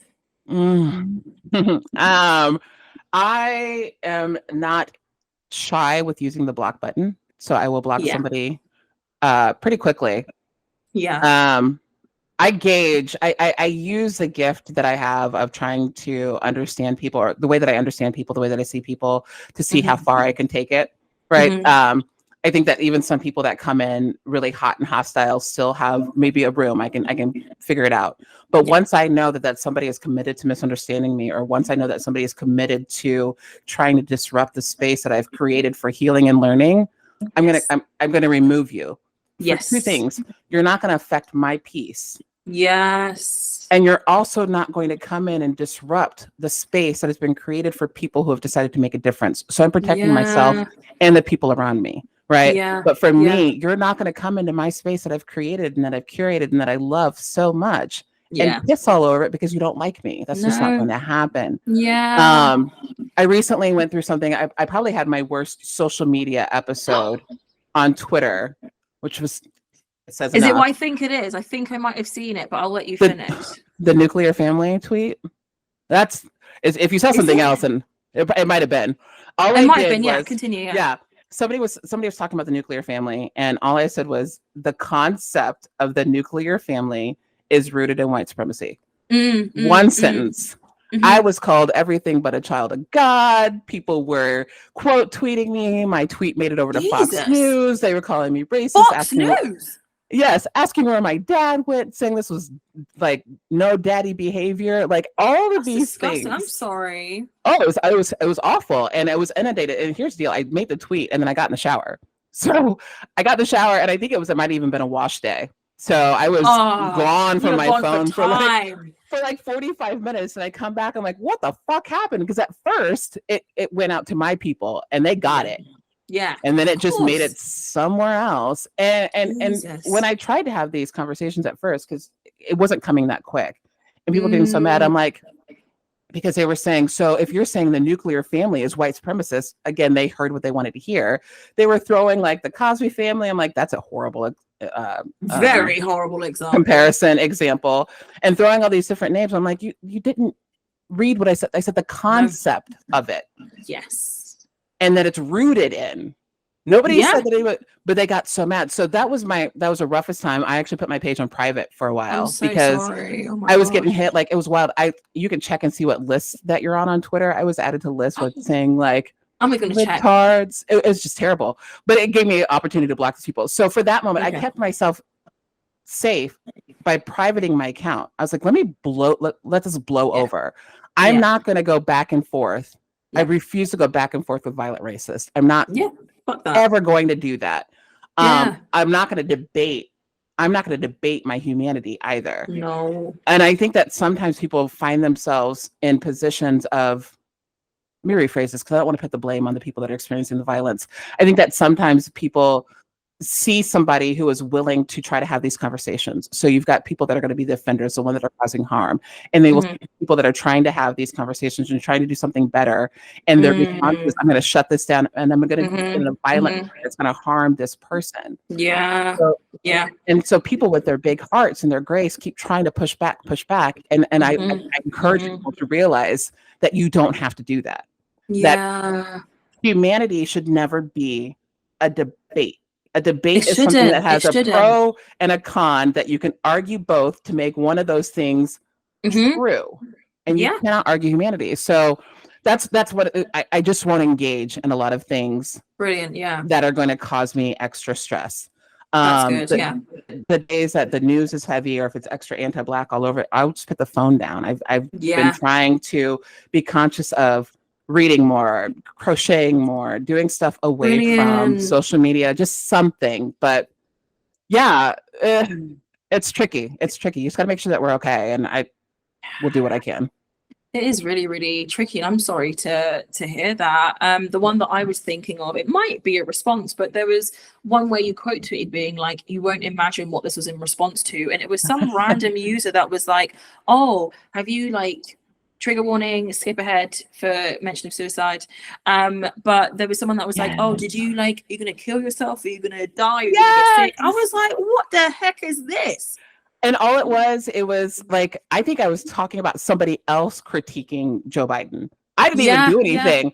And they were convinced that I was going to vote for Trump or kill myself. And I'm like, this is how you respond to me saying, I was like, what? I remember refreshing my paper, like, maybe it's what I'm seeing on my algorithm. I was shocked. I think like what you say is really profound, and I'm taking like mental notes because it's just too much online. Like I find myself like my Twitter's mainly private. Like I'll only open it for like the podcast and I'll shut it back off again because people are mad on Twitter, and I like to argue. That's just me I like to argue, especially if I know I'm in the right. I have no problem cussing you, your bloodline, your dog, your cat out. I don't care doing that online. But again, in this space we're in right now, it's also like, okay, you can cuss them out, but like, what if they're a stalker? What if they're like a whole murderer? What if there's someone that are dedicated, like, you know, with reference to your friend? What if they're so committed, they're going to report your page to the point where you don't get monetized, you don't get a financial investment? So it's that, and I'm learning it. So back to what we spoke about earlier, like, how do I respond to certain situations? I'm trying to put my logical hat back on because it's like, it's not everything that requires a response, and I'm still learning that to this day. And part of me is like, why do you think you get to say what you say and that I can't respond back? Do you know what I mean? Like, it's that tiptoeing. There we go. That tiptoeing of the line. And what you shared about the forest with the forest and the bear, you know, that tweet took social media by storm. It's been on TikTok. It's been everywhere. And literally last week, again, I'll send you all the screenshots so you can see it, and we'll put a photo up in the episode. But there was a picture of some meme that some account made of an actual bear. Not like it was animated, but a bear. Yeah. And it was made the point. It made the point. You've literally articulated, as a man that has created the meme, you've literally shown us why we said we would choose the bear than you in the forest. And that in itself is talking about one form of oppression, which is patriarchy manifest. You know, like men foam at the mouths of men, literally foam at the mouths, like pull out what's left of their hairlines, seeing women take care of my producer's crazy. But seeing, it's like true. People take care of their pets. Like, what do you mean? Like, oh my God, the woman with Rain, who that dog, and she has so the dog's name is Rainstorm, and then she just got a new puppy called Snowstorm. Oh my God. And the men can't stand it. Number one, she's a lesbian. Number two, perhaps if you weren't such trash men, you too might get a steak made for you. I have never dated men. It's just not my ministry. It's not worth it. It's stressful. And for anybody who is unfortunately attracted to men, I am thoughts and prayers for you. But men just, and I'm going to tie this into places, men just barrel into things all the time, right? They just assume that everything's meant for them to the point where critical thinking gets in the way and they're weaponized obtuseness. What do you mean you'd rather have a bear? Yeah. Bear's not going to try to rape me. So they get, right? Yeah. So then men get that. And then white women. And it fascinates me, the disconnect and how quickly it is in the exact same situation. Because the conversation was brought up, that stupid meme with a cartoon bear, and women are like, you're proving my point. And then you have Rebecca who's like, hey. I mean, and it was just, and it shouldn't matter how she presented the message, but she just propped her phone up in her kitchen and was like, let's talk about this. Yes. And immediately did what the men did, just that quickly. I'm like, how to have that level of just cognitive dissonance? I don't ever want that, but it seems fascinating to be able to separate something that quickly. It happens so quickly. Yeah. It's wild. It's so wild. But I definitely take some notes, like block. I mean, I don't mind blocking folks, but blocking, just not engaging, and just even some posts that like. Well, here's what I say. Like, I too like to argue, especially when I know I'm right. And I'm very selective with how I use my words. Anyways, I'm very intentional with how I use them. And one of the things that I don't like to do, I don't like to backtrack. I don't like to have to pull back something that I said. I will if I'm wrong. Yes. But I don't like to, which means I take a little bit extra before I talk about something. But I also know that sometimes I'm going to be arguing with the wall because the other person is just not going to hear me. Right.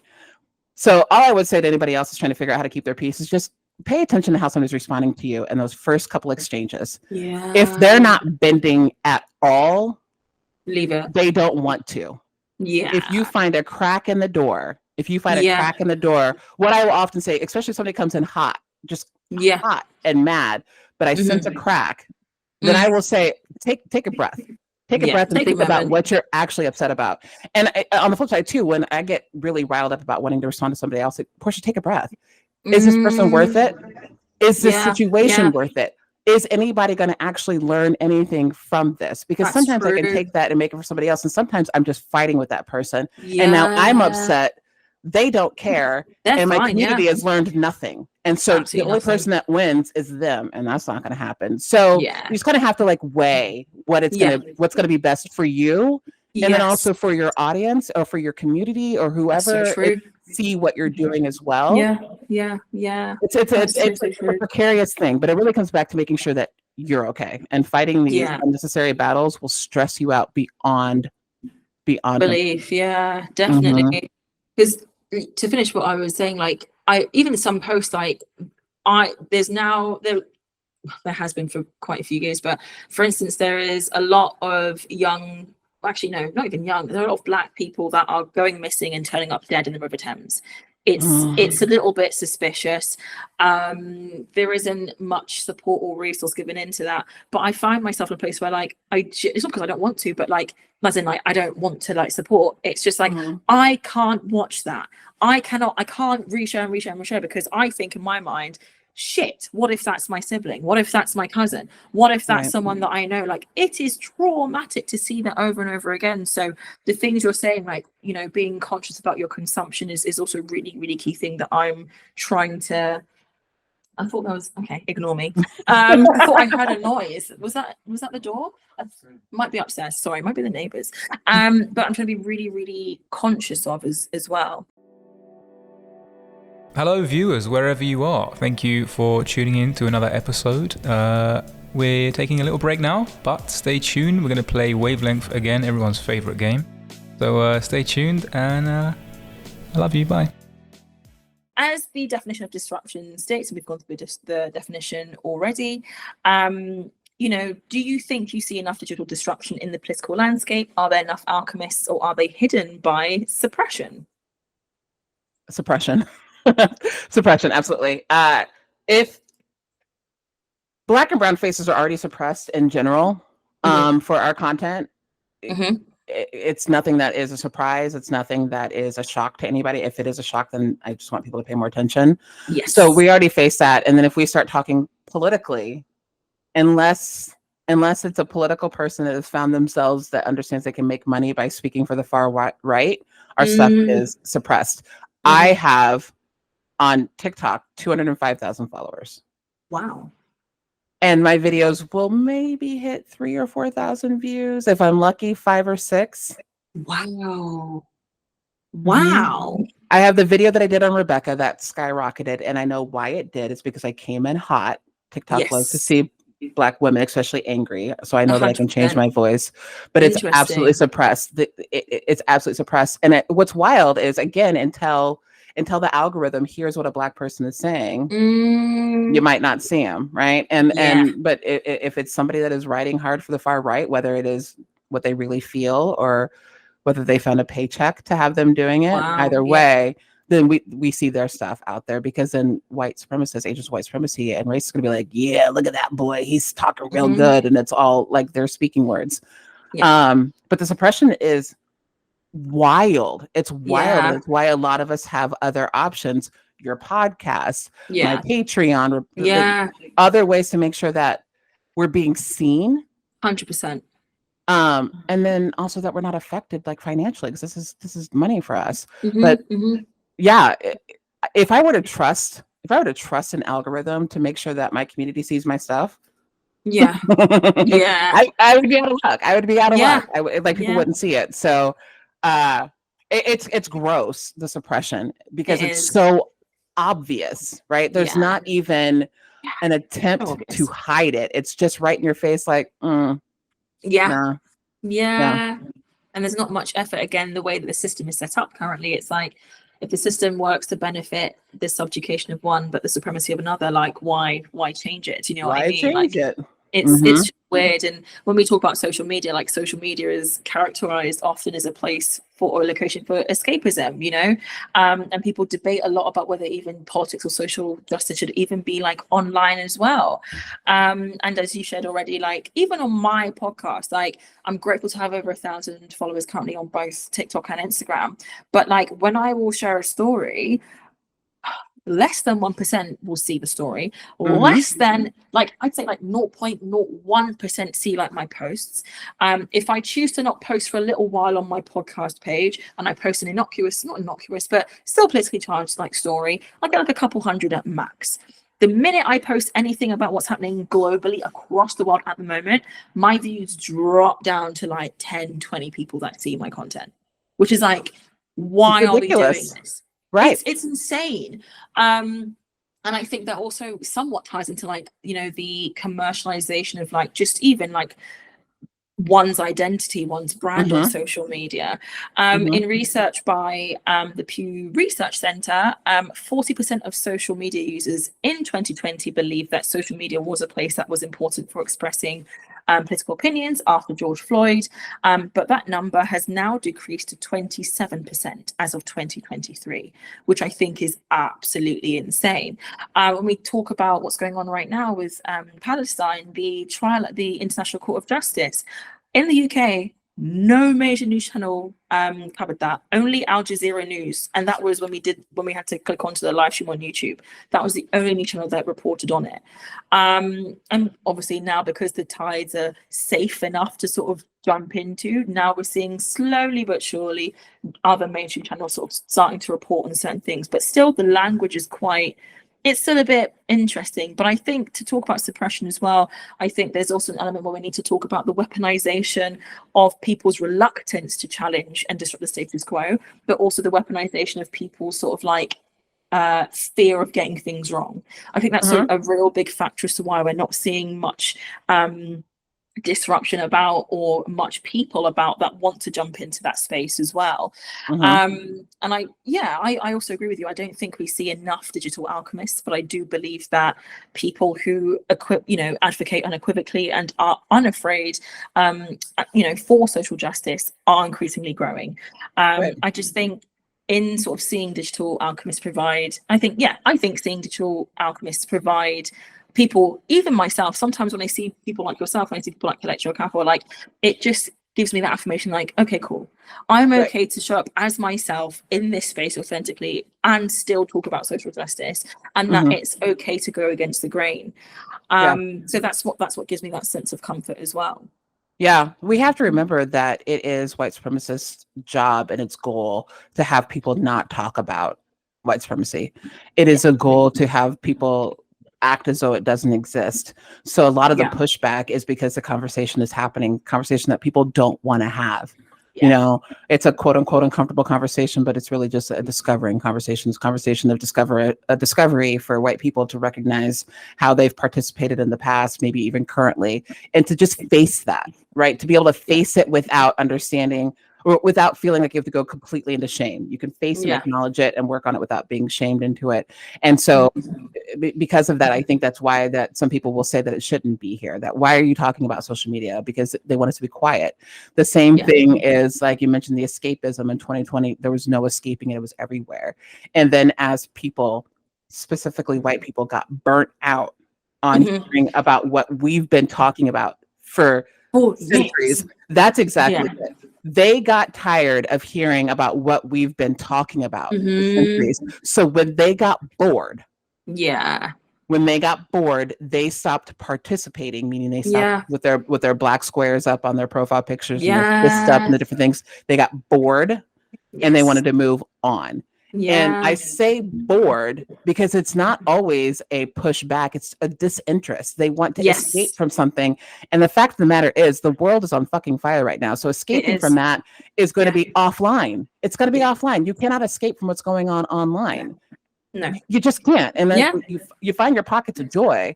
But don't let those pockets of joy being trying to shut somebody down that's trying to make it better for you outside. Right? Quit biting off your nose to spite your face. And honestly, so there needs to be that balance. Like if you don't want to see it online, then you don't want to see it online. And that's fine. Then go find something else to do. But don't fuck it up for everybody else just because you don't want to look at it. That's that individualism. White supremacy, once again, it's all connected. Literally. Yes. And as you talk about that, that brings us, it's a nice segue actually. We talk about individualism because that again is another key to dehumanization and also the isolation instead of community that is needed in this time. So talking about dehumanization, that was really quick. Side note, I don't know if you've noticed, but I have a tendency to talk really fast at times. It's so I am. So do I. Great.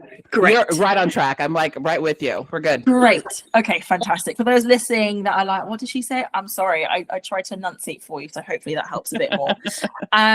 But yeah, talking about dehumanization, why has society regressed so violently since 2020? I don't think that it's regressed necessarily. Okay. I think that we just went back to the factory settings. I think that from 2020 forward, we had like a little bit of, let's say, an upgrade. I don't know that we've gotten worse than it was prior to 2020. I think that again, it just goes back to being bored. I think that people got bored. People said, well, what about me? People said, well, I'm done talking about this. What else can we do? I think that people have found themselves affected by so many other disruptors on the white supremacy side that they're just tired of pushing back. And I think a huge piece of it is individualism. If it's not affecting me directly, then why am I participating? And that's that lack of information, education on white supremacy, that it affects all of us. But because they don't feel directly affected in that moment, they can step away. And and so people get that privilege. I saw something just today where somebody was talking about. I think that one of the medical communities asked about why there's such a high rate of cancer in Black women, and Black women are like, well, we've been telling you. And so somebody thought they were slick, and they're like, well, I guess it all comes back to racism. And we're like, yes. And somebody else coming in is like, do you think that they can just turn the color of their skin off and on when they need to? I read that and I was like, scrub myself real quick, like, and it clicked, and I'm like, that's how people think about Black people when we say things about racism. Because white people can step away from something when they're uncomfortable with it if it's not directly affecting them. So if I'm talking about racism and they don't experience racism and they're like, I'm bored, so they're going to step away from it. Meanwhile, Black and brown people and other people, the global majority, don't get that opportunity. We don't have that option to say, I don't want to think about racism today. Because from the minute we wake up, even when we find our joy, from the minute we wake up, we are waking up to a racist society. Honestly, there's always something brand new. Always. Something brand new to wake up to. What fresh hell is it today? Do you know what I mean? Like, what's gonna piss me off? Yeah. And adding on that is also, you know, I think personally, I feel like society has regressed. Like, society's never been great and dandy, and like I said, nuance I think came in 2021. But I think right now we're in a space where like people that just aren't well and people that are just really against equity are even bolder in this moment in time. And I think that is contributor to that space. I also think that consumerism is also an element to the dehumanization of people as well. Like I said in the previous question, like we're seeing the commercialization of everything and anything. There are literally shops in each social media app now where you can buy whatever you need, like and that takes away the human aspect of social media in itself as well. Like I was looking at a piece of a video by a YouTube channel called Big Think, and they did a little research piece on social media addiction and how it relates to how people relate to one another. And their question was, how has social media altered the nature of desire? And they raised various, really interesting. I'll link it. I don't know. I've recently learned of show notes. So like I might put them in the show notes for, I don't know, people on the podcast are like, oh, show notes. I'll put the notes in the show notes. So I'll probably pull that together and put the links in there. Again, like I say here, I'll share it with you. But it was short, like 5-minute video, but really interesting. And they raise various things about parasocial relationships.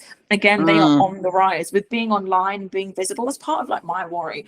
I don't want people to think that like because I'm present that like I know you. Like I'll be kind unless you piss me off. But like I don't know you. Please stay away. And you know that question. You know they have that question of like, oh, but you're online. Like you don't have the right to privacy. We all have the right to privacy. Envy in the binary piece that I shared, you know, earlier. That comes to play. You see projection as well when people don't comprehend what's being shared. We have desire. So they mentioned something called mimetic desire, which is a phenomenon where someone's desire is then adopted as their own unconsciously, which we see online, which then breeds competition. And of course, the algorithm, as we've shared in various contexts, is a hunting ground for, you know, people look for who can grab the most attention and who can, you know, show off that they're in the most desirable position in a world where we are all lacking and we've all got bills to pay. But with this desire model that they were talking about, social media then forces us as people to then reflect inwards in our lives, in our family, our workplaces, our friends, with relation to race, class and gender. And that's where that competition, that comparison brings envy, but also negative mental health in that space. You know, when you mentioned everything all at once, in my notes here, I've literally got verbatim. I see it as a everything, everywhere, all at once moment. So that's the universe being like synergy. Side note. But yeah, I just think it really it just impacts the human effect. Even like going on TikTok, like on my burner TikTok or private TikTok, the amount of live streams I've seen of people cosplaying, putting mud on their faces and standing like literally behind a backdrop of a Palestinian or an Israeli flag, literally mining for content, asking people to send in filters for their own personal gain. Like, what do you mean? Like, how can you as a human being think, yeah, I'm going to try and make some money and profit off like a war. I'm going to dress up as someone that is in that space with my internet, with my housing, with my food on my table. Like, it's disgusting. So I don't know. I just think all of this information, all this research, I think ties into the politics of representation, which is a school of thought by Stuart Hall. And Stuart Hall argues that essentially our media influences the world first and foremost, but because the world aren't tuned in to the way that media portray certain things in society, that then, you know, mass media then has that power to shape our world. So if the media are saying, well, you know, black is violent, if the media is saying brown is violent, if the media is saying, you know, drag queens and gender equity is equivalent to pedophilia, then that again shapes the way that the society grows in that space. So I guess like we can dissect in a bit, but like when I was writing, I was like, how does, you know, when we talk about dehumanization, like how do we transmute humanity and bring that back and put that back into community? You know, like that's what came to mind. Like there's so many bits and pieces where it's like, okay, cool, great, not great, but like cool. But how do we get to a place where we can reel that all back and come back to a place where we're all human again? It's a very specific thing, and it has to be done. It has to be done in a setting of community, which is something that we've talked about that's so necessary. So things have to work kind of cohesively, right? You have to be able to find community, but you can find community by people that are using social media responsibly. Yes. Social media can be used for a breadth of things, right? Like so many different things, but when you're using it responsibly as somebody who's decided to be an educator, as somebody who's decided to be a facilitator, as somebody who's decided to be a uniter, a disruptor for change, when you use that responsibly, then you give the opportunity for other people to join you that also want that. Because again, there's people that are looking for that. Yes. And within that community, to make sure that humanity is at the forefront, that your focus is on humanity. Yes. And that can be done by any person that's doing any type of content, right? You talk about consumerism, and that is what content creators go through. We're being consumed. We're being consumed by people that are having consumption.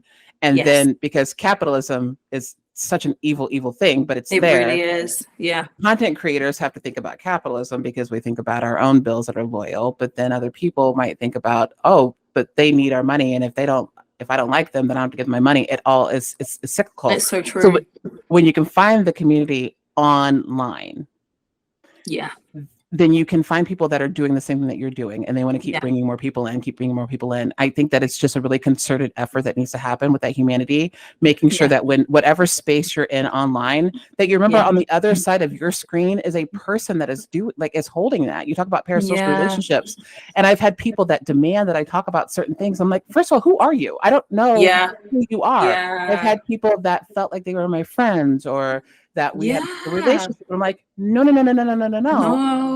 Community happens in a lot of ways, and don't stop doing what you're doing because I didn't give you access to me. Yes. Another piece too is like people have to let go of that expectation of access simply because it's an online community. You mentioned like people expect there to be no privacy because I decided to be online, which is the most back-assward thing I've heard in a while. It is. Because online is still a space. If you look at this whole thing as a house, my online space is my room. And if you walk in my room without knocking on my door, we're gonna have a problem.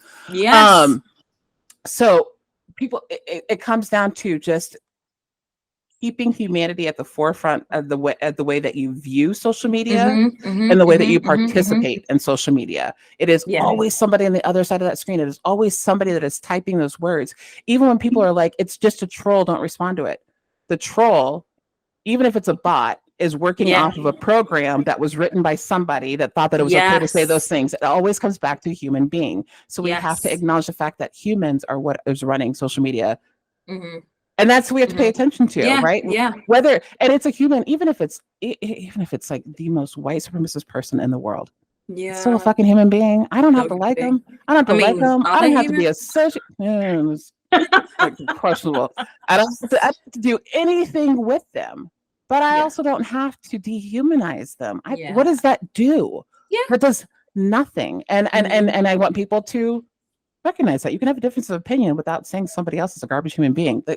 Sometimes they are, but you know, you have to keep it at the forefront. It's important for users, creators.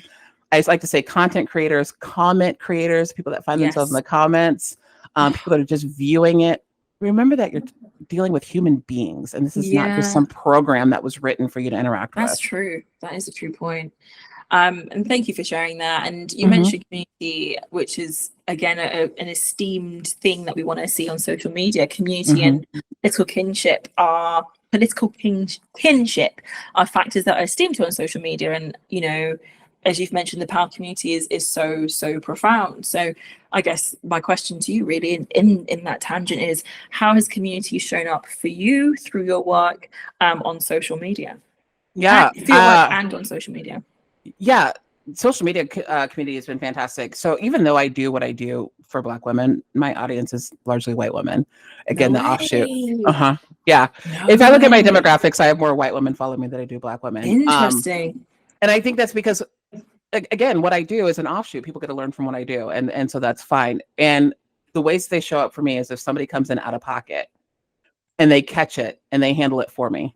Like I'll see a comment come through and it's nonsense and they'll do it that way. That's one way. In the digital space, if somebody sees me going through some sort of violence or harm and somebody who's learned from me or is in community comes in and handles it, that's a beautiful way. That takes something off of me. Yeah. Not only does it take that off of me, it also shows me that what we're doing here is working, right? You're 100%. saying the right things. Community has also shown up for me in times where I've just not felt it, where I didn't have those moments, and people understand, being very understanding that I don't have the spoons to give you what you want today. I don't have the spoons to give you what I want to give you today. You know, I know that I can step away for an amount of time and it'll be fine. Nobody's going to feel like I'm shortchanging them. I don't feel like I am a piece that I'm only a consumption item to my community. And I think that's really great. They see me as people. Yeah. As human. As a human being. I am not just Portia Noir. I am not that content creator. I can tell people that are used to just consuming because they will talk around content creators. They will talk interesting describing me in a comment about on the video that I'm doing. So it's like, wow, you're making comments about the person that's talking in the video to the person that's talking in the video, but you're talking around me. So I can tell that's a consumption thing. So that really helps as far as surrounding me that way. I have a beautiful community offline as well. Amazing. That has been built with people that I've met through social media. You know, a large part of my community now has been built from the digital space. Between COVID, between moving, between isolating with the pandemic when it initially the onset and we were all at home, that shifted the way that I looked at relationships and friendships and community. And now I'm so intentional with it, knowing that I can show up as my authentic self, unmasked, the mess that I am, the chaotic, fun, whatever that I am, and it's going to be okay. And I know that without having that around me, again, I wouldn't be here. It's like I wouldn't be here, and that's not an exaggeration. I would not be here. And I want more people to understand that community is that you cannot do this alone. It just isn't possible. It is not possible. People think that they can. They think they can power through, and they think they're going to be okay. And you're just not. No one's and while an island, you're not on the island. We were not meant. We were not meant as human beings to do everything all alone. Yeah.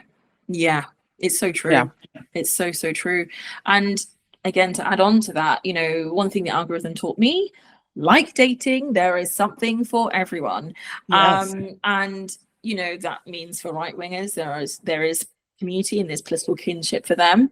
But you know, for us, there's also that tangent also. And as you've shared, in a sense, community also requires acknowledgement that, well, we have said it just now, we are not alone as human beings. Right. And you know, being empathetic and holistic connection is part of our human design. Like, as you talk about community, we are literally here because of the impact of community. Do you know what I mean? I love him so much. I met one of my closest friends through the internet when I was 16.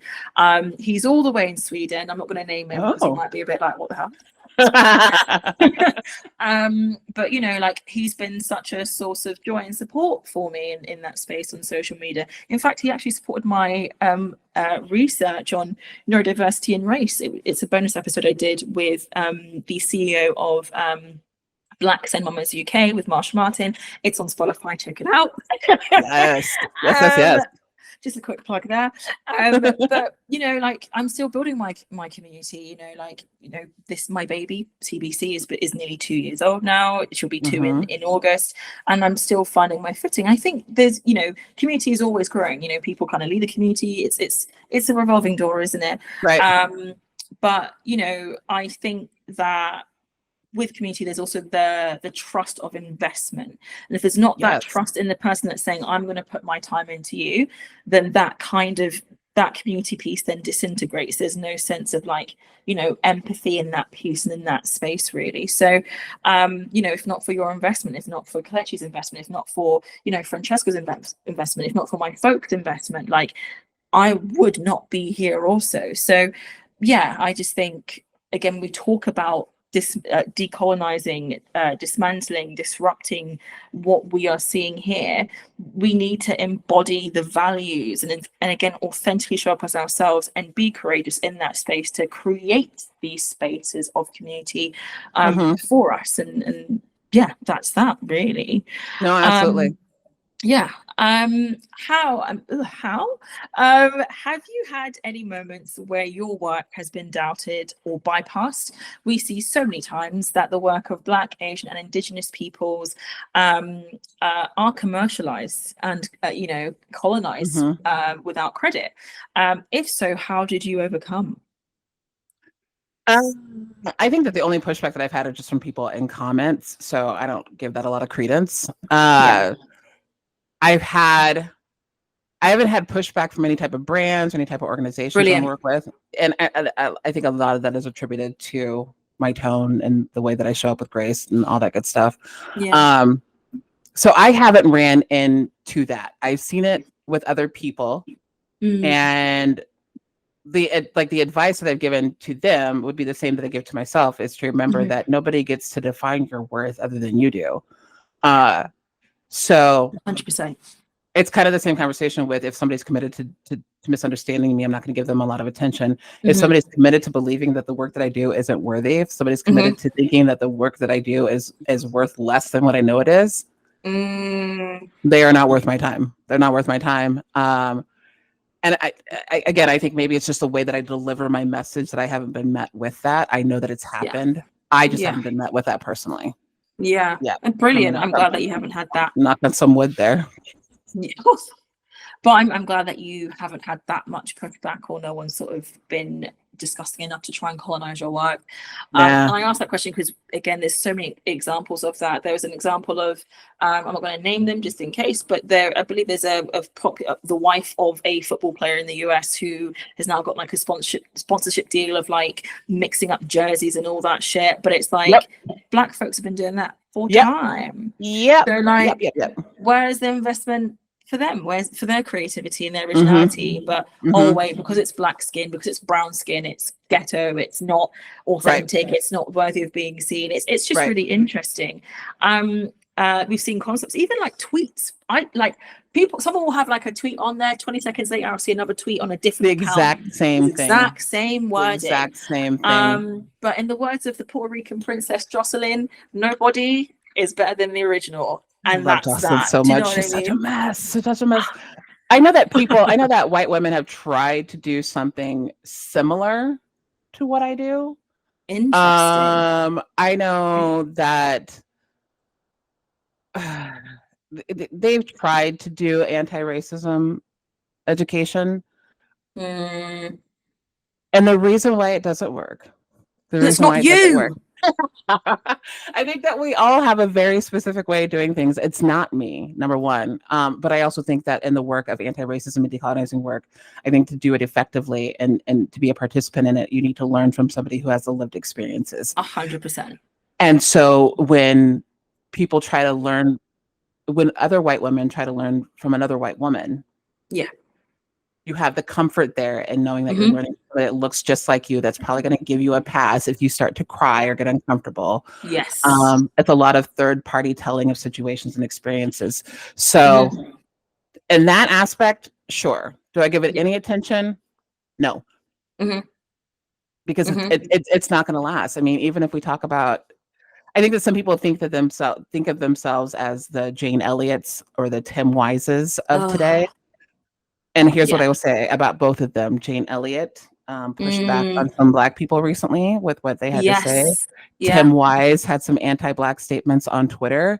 At the end of the day, this is a little bit off, but at the end of the day, I want people to recognize that the reason why this work can't be colonized is because at the end of the day, white people have a factory default setting of being steeped in white supremacy and also the inherent racism.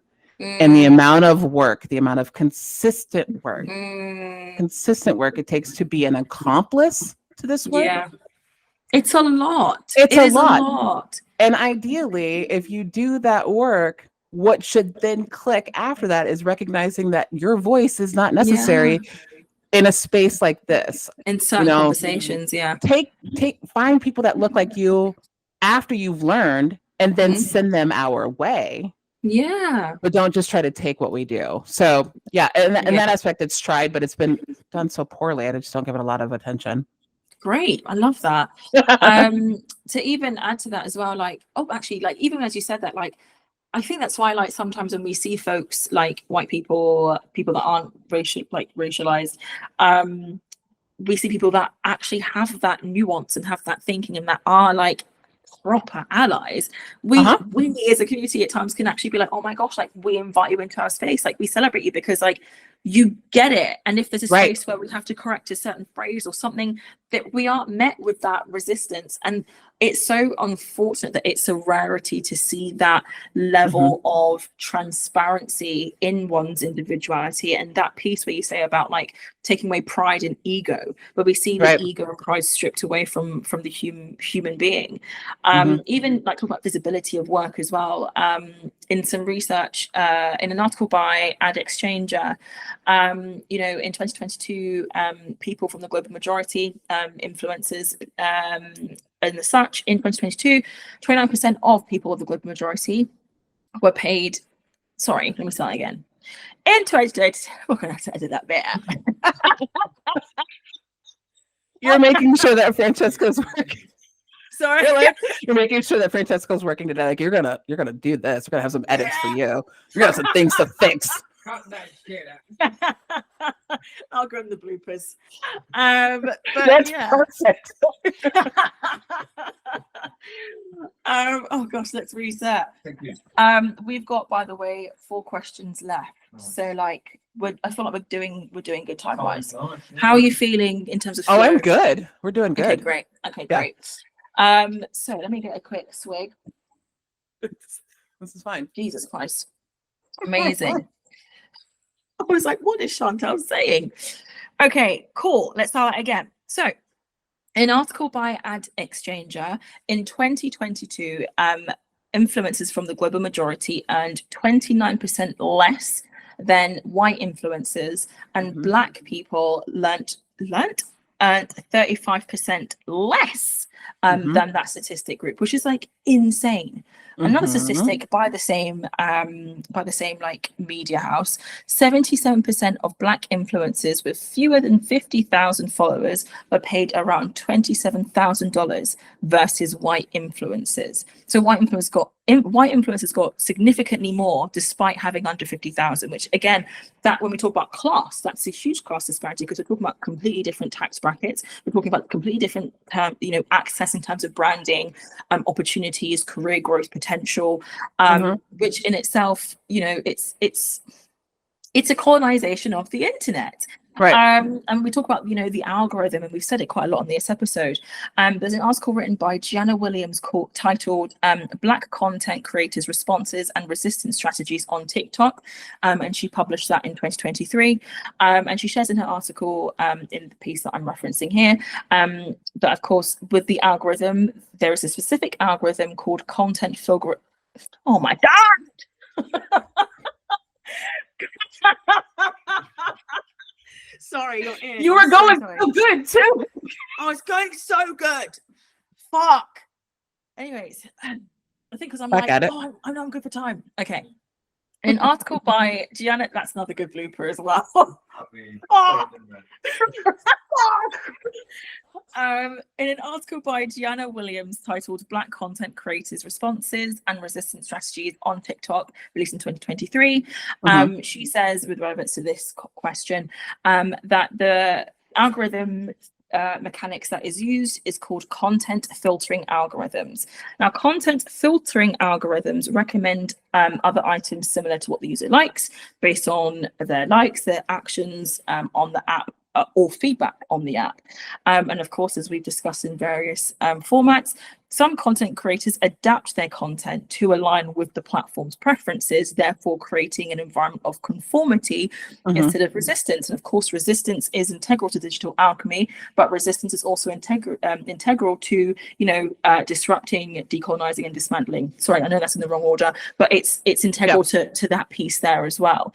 And of course, the deliberate choice that we all take as digital alchemists in our own right is to show up for ourselves. Again, I've said this so many times, authentically. Take a shot every time you've heard me say authentically. To create your own lane. It allows us as people to reclaim our agency as people, as humans, but also, again, positively influencing other people to show up as themselves as well. Right. I agree. It can be really easy to try and follow the trends, right? Yes. And there are some pages that follow trends, and I love that for them. If they're just trying to remain on par with the relevancy of what social media likes at that moment, I'm not going to take away from that. That's what you decided to do. Yeah. I can't, for what I do, I can't match my stuff to the algorithm. It's never going to work. It's never going to work. Yeah. So it's a crapshoot on what's going to make it out there and what's not going to make it out there. I know that certain subjects will work if this is so gross to say it out loud, but if I center white women in a discussion, if I'm like, white women, why are you doing this? There's a chance it's going to make it further. Yeah. If I make it about white people, I'm like, white people, why are you doing this? It might make it further. But that's not always good because it can make it to the wrong side of any type of app, and I can be inundated with any number of things. Literally. So it's that courageous thing of staying true to who I am. Because if I start changing it up to try to match to an algorithm, I'm lying to myself. I am inauthentic with my community. Yeah. And to me, that negates everything that I'm doing. And I think also too, it becomes an act of resistance by having community members recognize what's happening suppression wise, and then challenging them to do something further than the current app that they're on to support the people they say. Patreon, YouTube, blogs, podcasts, all this stuff. So it works hand in hand. That courageousness. This is something else that just came to my mind, but courageousness can be contagious. And it really happens if you see somebody that you want to see, that you admire, that you appreciate, that you learn from, and they're being courageous. Be courageous with them. Yeah. To help the overall thing. Power be courageous.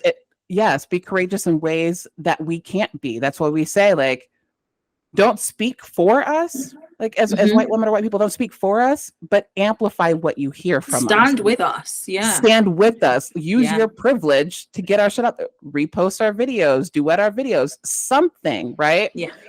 So I think that it just comes back to that courageousness and staying true to what works best for you, whatever that is. But you kind of have to decide.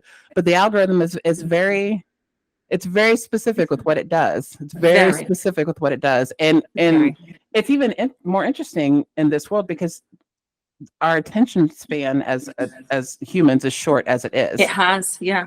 So staying relevant is also tricky because something that's relevant today could be completely obsolete in 3 days. Yeah. Whereas I can stay true to what I'm doing and then hope for the best, just see what happens. And for me and for my peace, that's better to stay consistent with what I am. It helps me stay true to what I am. And then again, I can see, like, my community members, that I'm struggling here. What are you doing elsewhere? So it works out. It's just still annoying. Yeah, it is. But that brings me perfectly into, what the future of social media looks like. So, as you know, the future of social media is contested. A perfect example of that is the looming TikTok ban that has currently been ushered into the US right now. What do you think will happen with the future of social media with TikTok and all of that? So I have so many thoughts about this. So they hid that TikTok ban in the middle of some other policies. Yes. Yeah. Yeah. It's never been about TikTok. It's never going to be about TikTok. It's about control. For every concern that they're saying that's so bad about TikTok, every other app is subjected to it as well. I think that if a policy is rooted in something like xenophobia, it's already a problem. It's just highlighting more of the white supremacy that we have in this country. Social media is not going to go anywhere. It can't go anywhere. I don't even think that TikTok is really fully in danger. We can list off all the things that have to happen before it's officially gone. Yeah. But I also think that with how hard they're trying to push this, with what everything else is going on with our young voters and our young people in general, they would be foolish. They would be foolish. Yeah. Do something that drastic. Right? Yes. Yeah. I think that we might run into a weird hiccup phase where things might seem a little bit different, but I don't think it's going anywhere. I think the future of social media is still a little bit unpredictable with the world in general. I have concerns and it could just be like paranoid concerns, but I have concerns about like some censorship rolling through just with as things start to ramp up and escalate, and that'll be something that's a little bit out of our control, but we should be prepared for it. But I personally think that people should keep doing what they're doing in respect to their social media platforms, right? Definitely. It's another act of courageousness.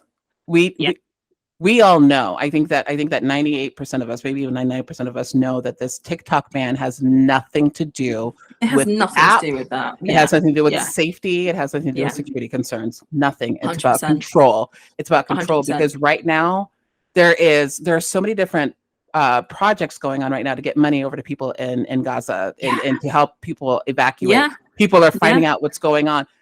The amount of people I was unaware of what was going on in Sudan and Congo. I didn't know the depths of it. Do you know how I learned?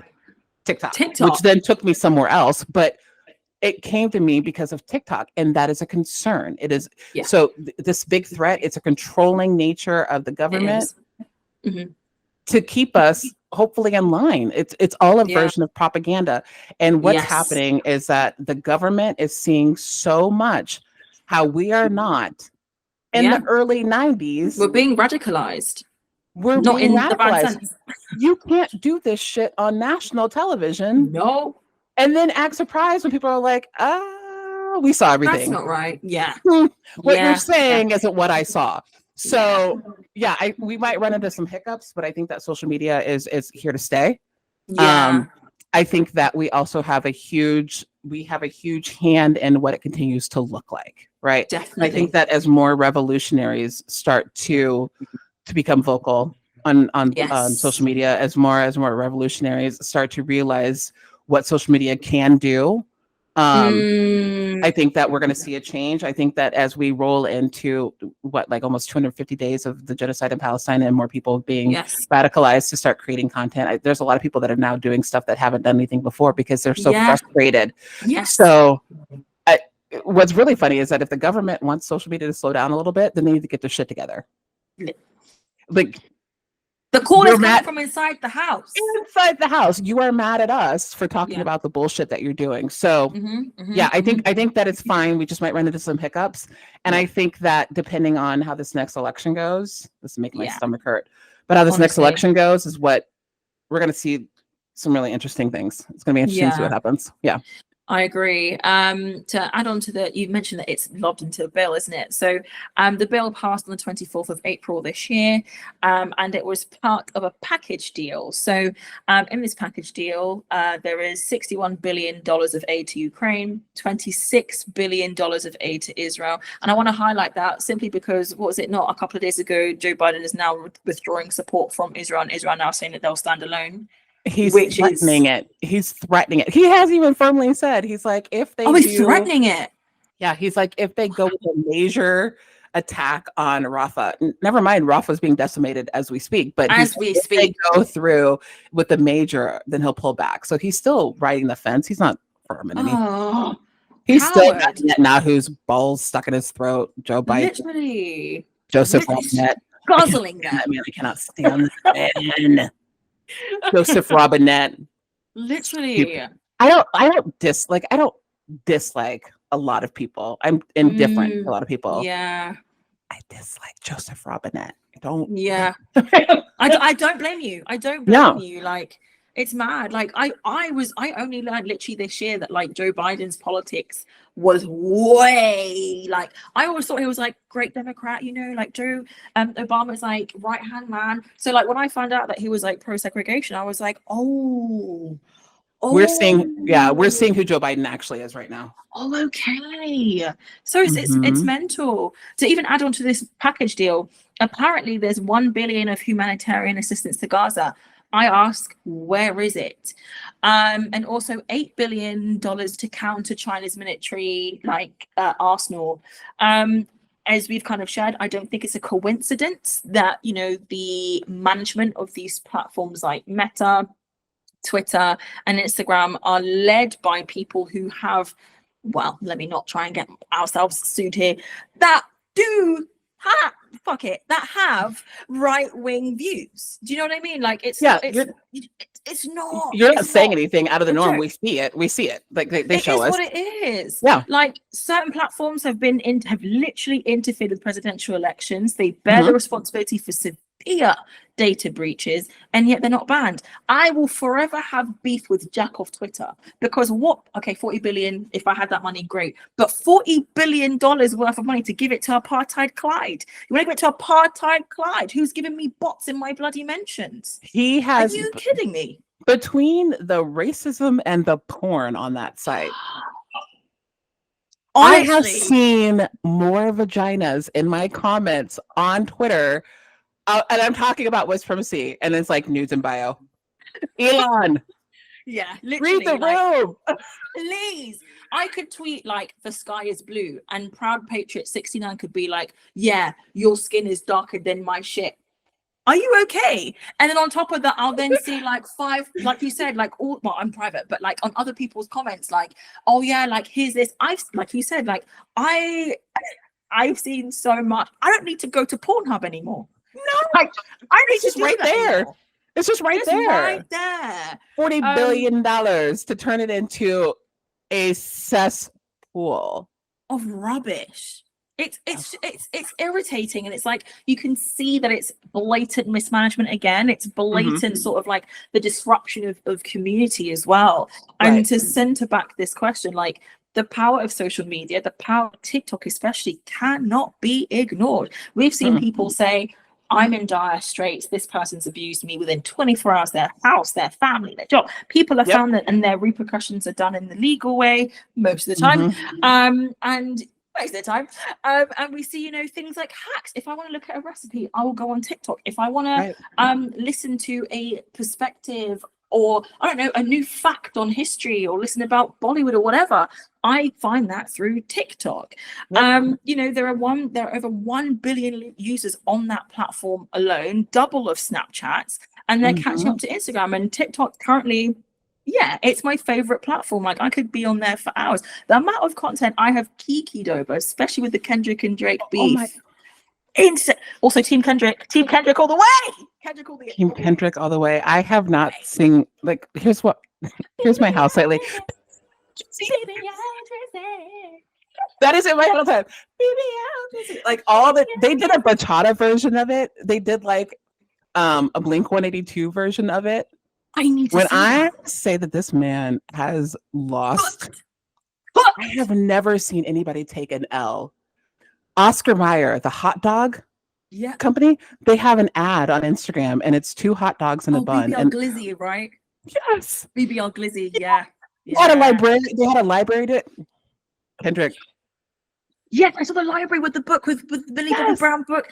In this life, it's mad. In this life, this beef has taught me, leave certain people alone, live a good and clean life, and make sure if you're talking, talk direct, because that's what Kendrick said. If I'm catching flights, it's going to be direct. Kendrick Lamar is a Gemini.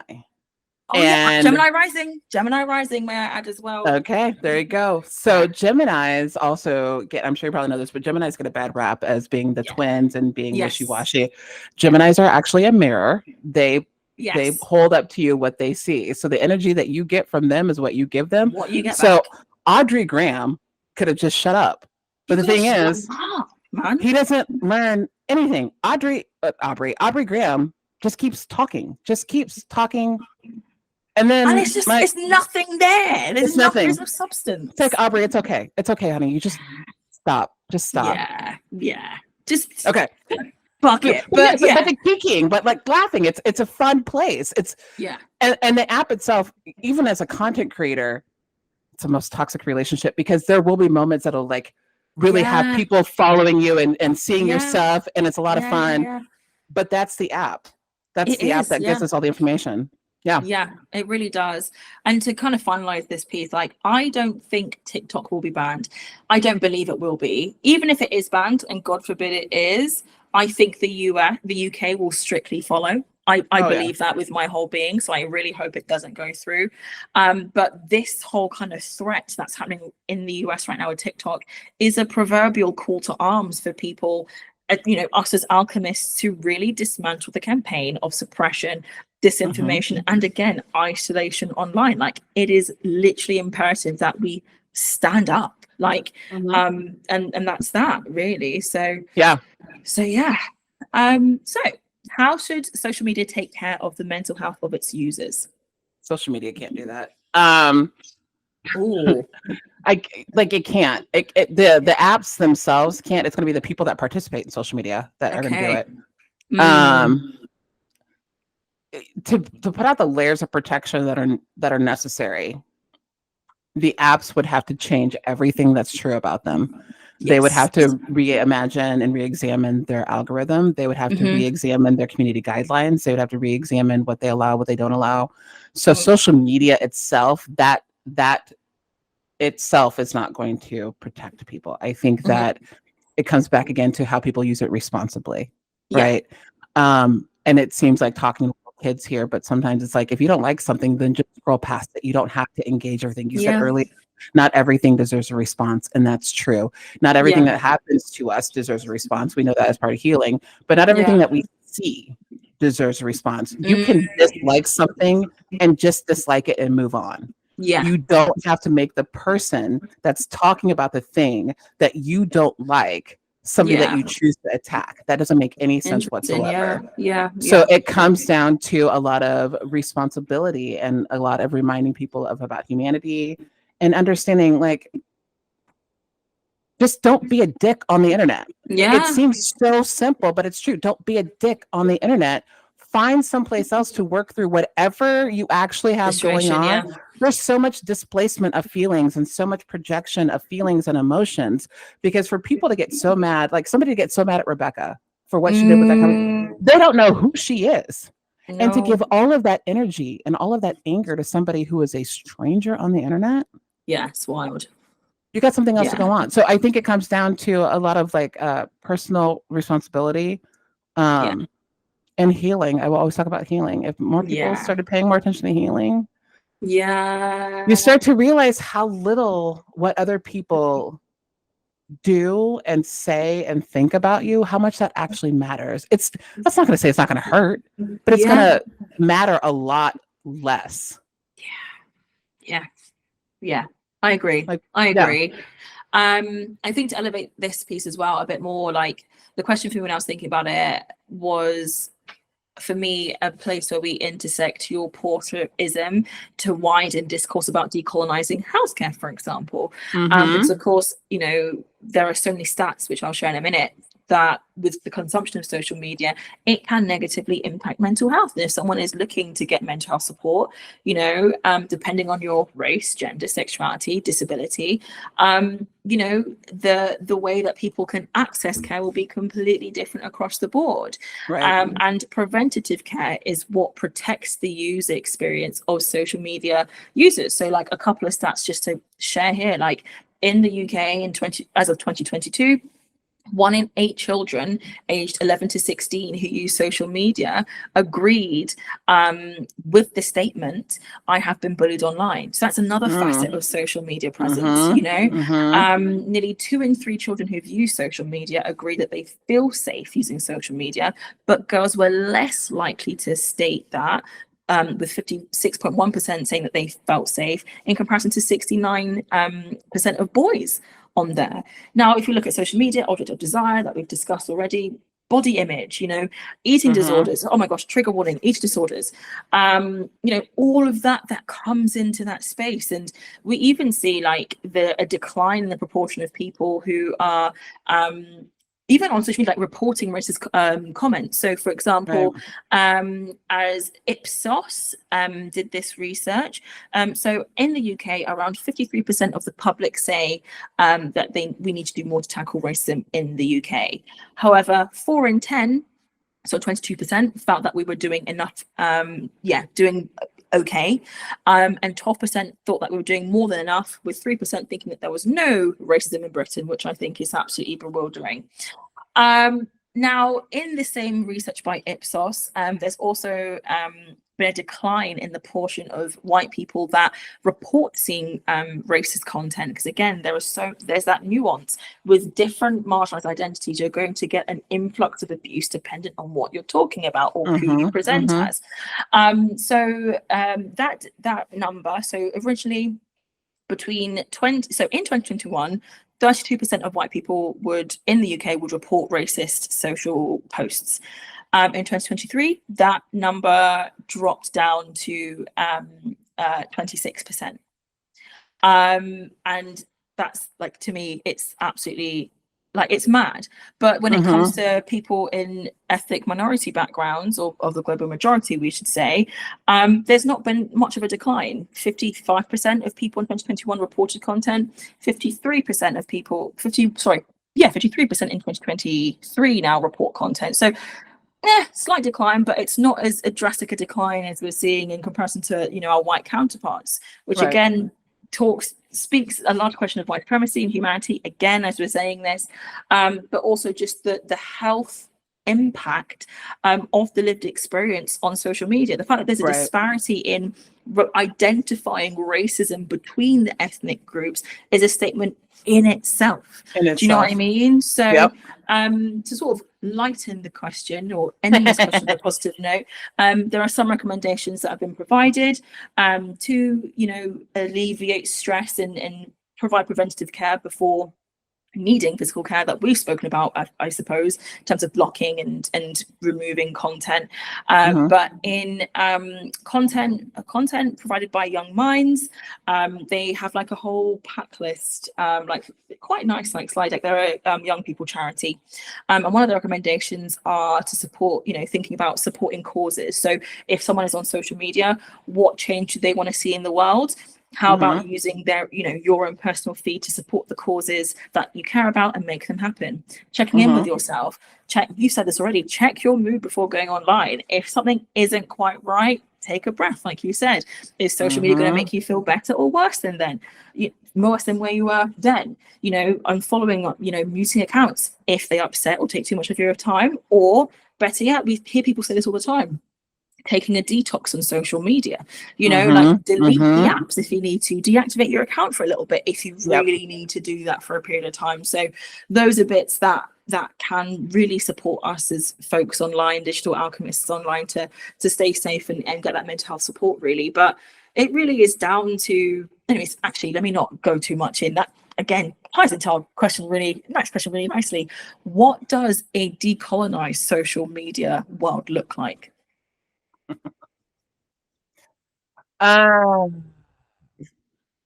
No Twitter, or at least a new Twitter owner. Seriously though, to have a decolonized social media space, you still need to leave spaces, leave room for different opinions, because being decolonized does not mean thinking the exact same way. It means hoping for the same goal.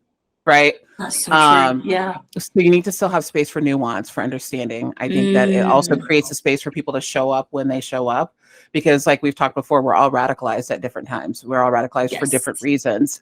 And in order to truly decolonize thinking as a whole, we have to leave space for that. Right? And one way to do that is to remove the moral authority thinking, also character white supremacy, with saying, what took you so long? But we still have to leave room for those conversations. Decolonized spaces also just leave room. They speak more to the human, right? There's more of a focus on the human beings, right? It's it's not this big concern about if you don't hit this number, you won't get this much money because we have to tie capitalism. We have to, right? We won't say that if you talk about this thing, then we won't show your videos. It comes into having, and honestly, if we're gonna talk about decolonizing social media, revamping algorithms. Yes. To have algorithms push out content based off of who's going to view it, like have it push out the same way and see who watches it, right? So just there's going to be changes that way that are all rooted back to what's going to make white seem right, anything else seem wrong. But it's a lot of revamping both on company sides, but also again on user sides. People have to change how they engage with different accounts, different people, different videos, different content online. And understand that you are not the only person watching something. So your dislike for something does not mean that it's terrible. It just means that you don't like it. Your love for something doesn't mean that everybody else is going to love it, but you love it, and we're going to let you love it. So it's a combined effort, companies and then also users. Definitely, I agree. And to follow up on what I was going to say in the previous question, is that policy work that has a renewed ethical framework and reporting procedures. So according to Ofcom, which is like a complaints board in the UK, 92% of adults in the UK use the internet as of 2023, and there is now a rise of 31% of harmful content in the UK, according to the UK Safer Internet Centre, which is mad. I can speak from experience. I reported several posts, several comments, even the live streams I'm telling you about, the Palestine and Israel stuff. And all of them have literally come back null and void. I've seen posts like directed like abuse at certain people in my life, and I've reported that, and like no violation found here. I think that's part of. I'm not going to take all the responsibility away from white people in reporting, but I think that's part of why that decreased so much. Because if there's not the continuation of keep reporting when it comes back negative, they give up.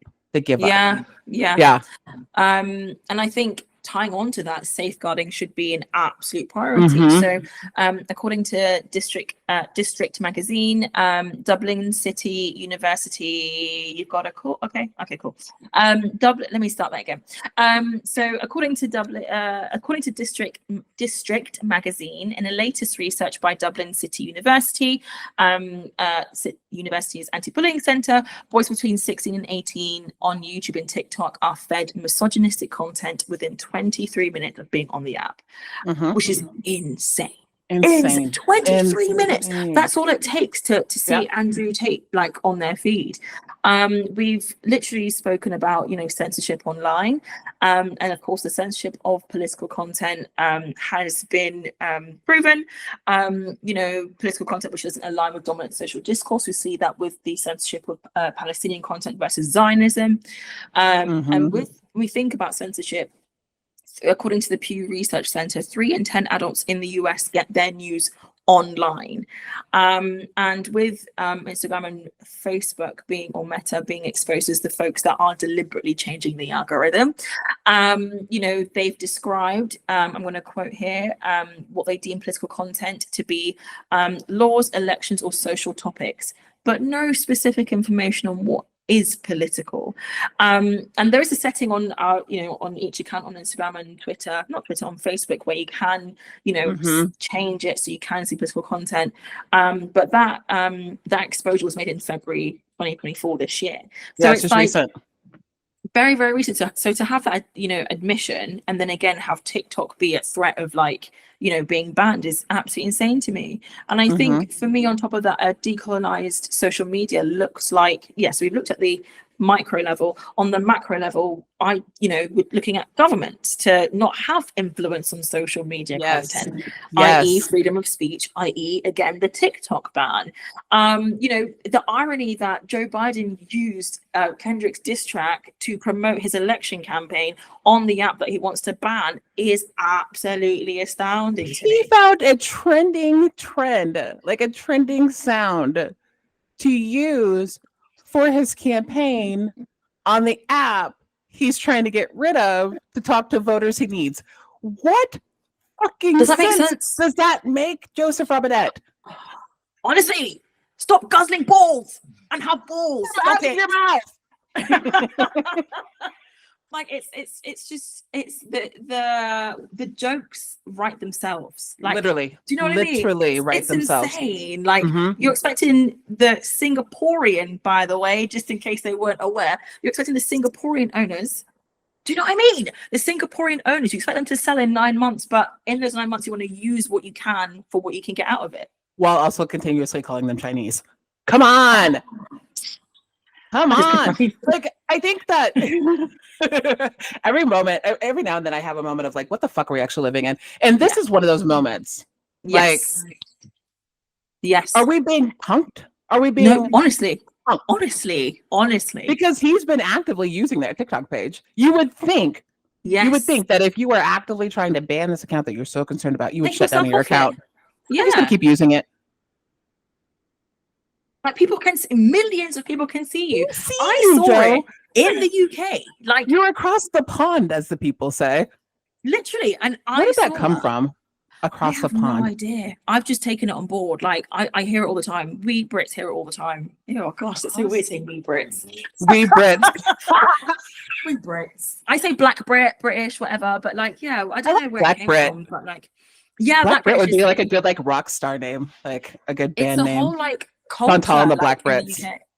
I love it. I try and like lean into that identity. I do lean into that identity a lot more, of course, but it's a whole cultural subgenre in the UK. Not even subgenre, it's a whole culture in the UK. Insane. Love us. Like love just it. Love us. You deserve it. Thank you. We're great folks. But yeah, I don't know. The jokes write themselves. It's just a bit confusing. I don't get it. But hey ho, it is what it is.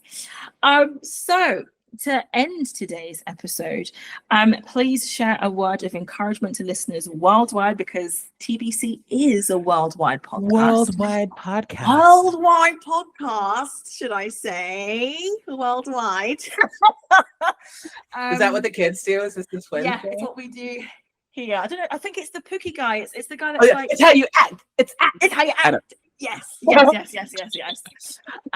yes, please share a word of encouragement to listeners worldwide who want to be digital alchemists, and any people that you'd recommend to, support. Right. Let's start support wise. Obviously, you, Chantal. Thank you. White Woman Whisperer is great. That is her name across all platforms. Amazing. Dr. Raquel Martin is wonderful. She is a psychiatrist, Black psychiatrist, who speaks mostly to like racialized stress. She's an instructor. So she's phenomenal. Dr. Callie Hobson, she's Dr. Callie. She is a child psychiatrist, but also biracial, speaks to racial disparities. Yeah. Is really good. Jamila Jones, and I can send these all, I'm saying a lot of names. Jamila Jones, who is Sunny Day Jones, is brilliant. And we'll have a book recommendation for just about anything that you're looking for. Okay, great. Yeah. So I'll get you some other names, but it's always going to usually be like Black creators. Absolutely. So seek out Black creators. You can tailor your algorithm to you by finding Black creators, liking their content. That's going to be the biggest thing. As far as digital alchemists, and this is whether you're a consumer or a creator, pour into what pours into you, and then also invest in what invests in you. So that goes both ways, right? So if you find something that you enjoy, that you embrace, that you love, that brings you joy, that enhances your life, then invest in that so that you can continue to have that, right? None of this is done at zero expense. If you're a content creator, remember who you are.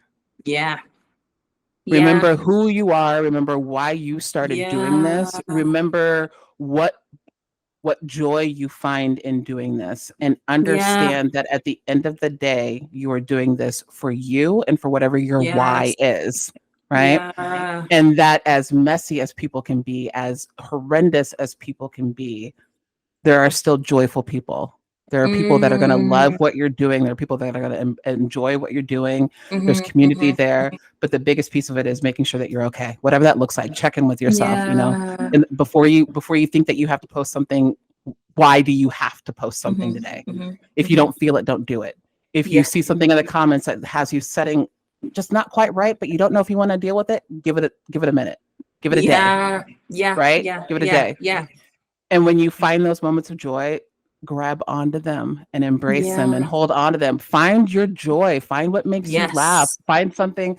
A lot of my content that I see on my For You page is some of what I do, but also just Black, like blurs, Black nerds, Black creatives, artists. So find some other things that you like to see. Make sure that you're curating your social media to not be steeped in all the stuff that you're doing as well.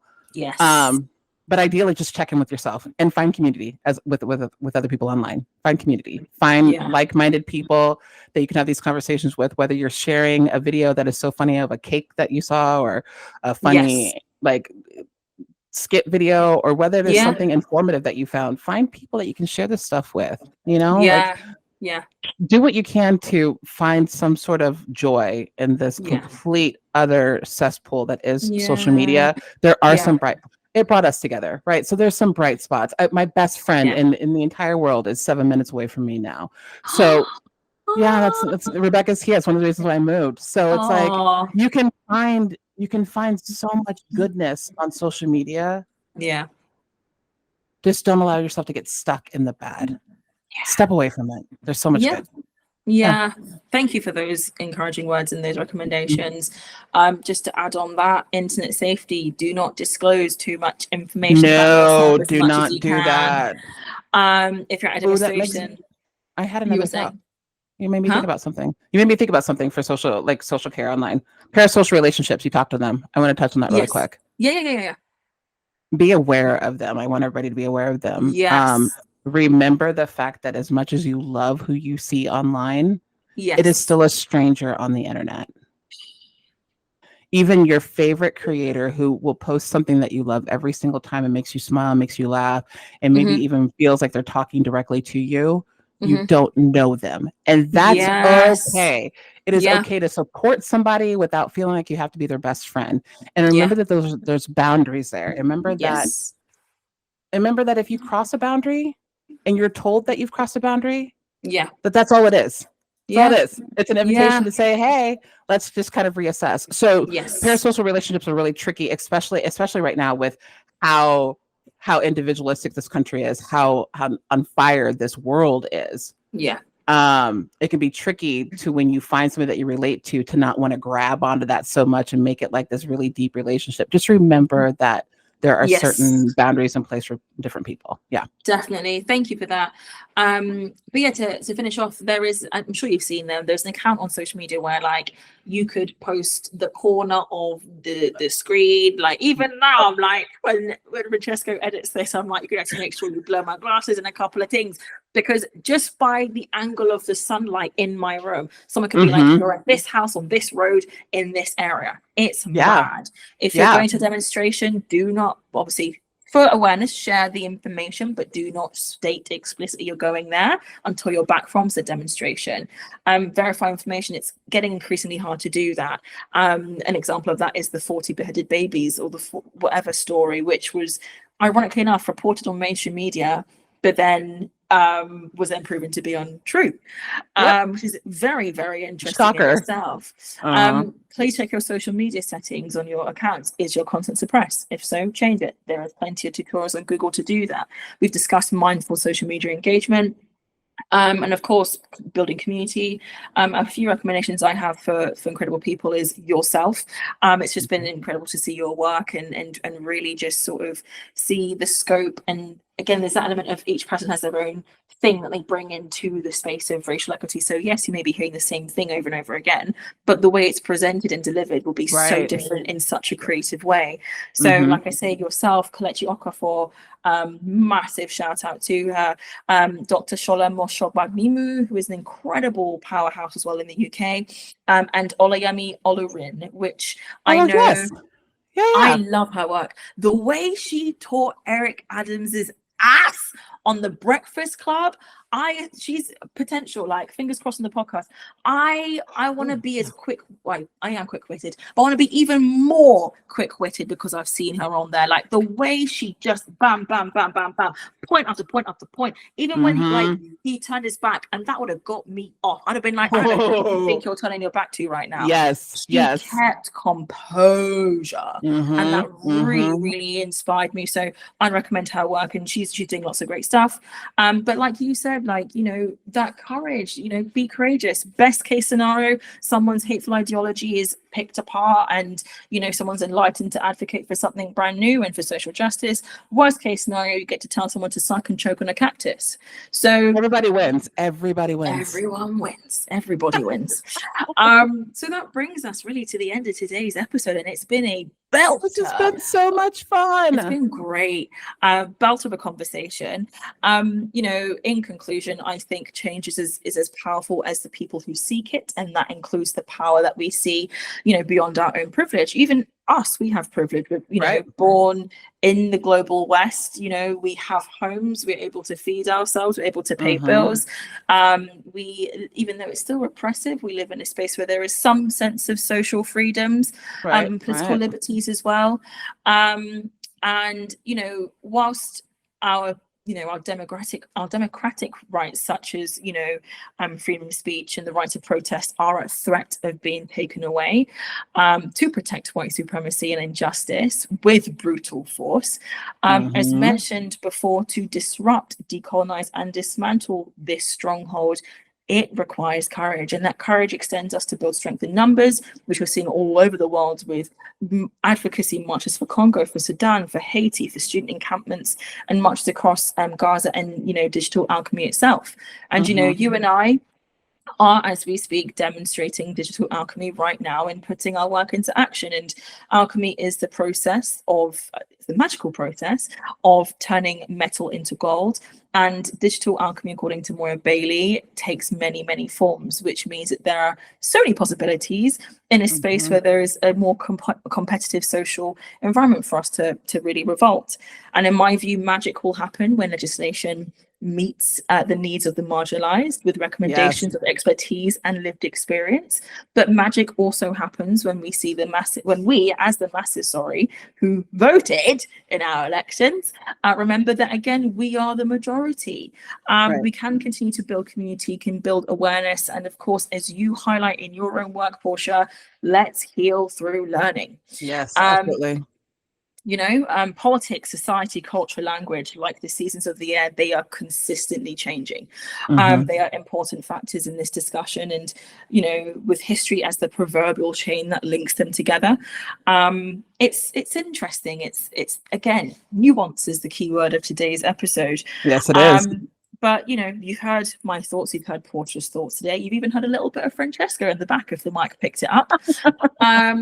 But to answer today's question, which is, can social media exist as a decolonized space, or has the algorithm irreversibly dehumanized our society? The answer is, and well, yeah, has and is yet to be confirmed. This is so cute. This has been the best time. This has been the best time. I'm so glad it's been. I've enjoyed myself here as well. Francesco has been absolutely having a ball, as he's been sat. But before we wrap up and play the final game of today, where can folks find you? You can find me Portia.Noir on TikTok and Instagram. Amazing. Portia Noir without the dot on Twitter. Amazing. Patreon is the same name, Portia Noir, but it's Portia_Noir. Okay. So many different things. And then PortiaNoir.com is my website. I think it's amazing. To find me. Yeah. Amazing. I will tag all the links in the description below when everything goes live. Are there any future projects that you are working on that you want to share? Yes. There is a book called White Woman, Everything You Need to Know About Race that became a documentary called Deconstructing Karen. Yes. Authors are Syra Rao and Regina Jackson. Incredible book, incredible documentary. You can find the documentary for free on Tubi. It's also available for rent or purchase on iTunes and Amazon Prime. But they're doing a showing of that here in Chicago on Tuesday the 14th. And I am moderating the panel after the fact. Amazing. So I'm super excited. It's going to be like an intimate conversation with mostly Black and brown women. There might be some white women there as well, but just really having an open conversation. I love being able to moderate things like this. I like being able to kind of see people come from the different directions. So I'm super excited about that. And yeah, that's the biggest thing I have coming up. And I'm really excited about that. Amazing. And of course that will be shared on the TBC platform also. I'm just so excited, really, and just it's great to see your work. I always enjoy consuming your work. Thank you so much. On your platform, so please keep doing what you're doing, as always. And fingers crossed we can actually meet IRL in real life in Chicago. I would love for that to happen. It'd be great. I'd love that. So yeah, but before we end off, we're done now. But the final game of today's episode is called Wavelength. And Wavelength. And I'd like to invite my producer, my editor, and my brother, my friend, Francesco. We're working on a song for the game. So for now, we just have to sing it. Yeah, we're getting to do like a show tune, so it's so embarrassing. We're getting like a proper engineer to make a little tune. So it will be in place of this.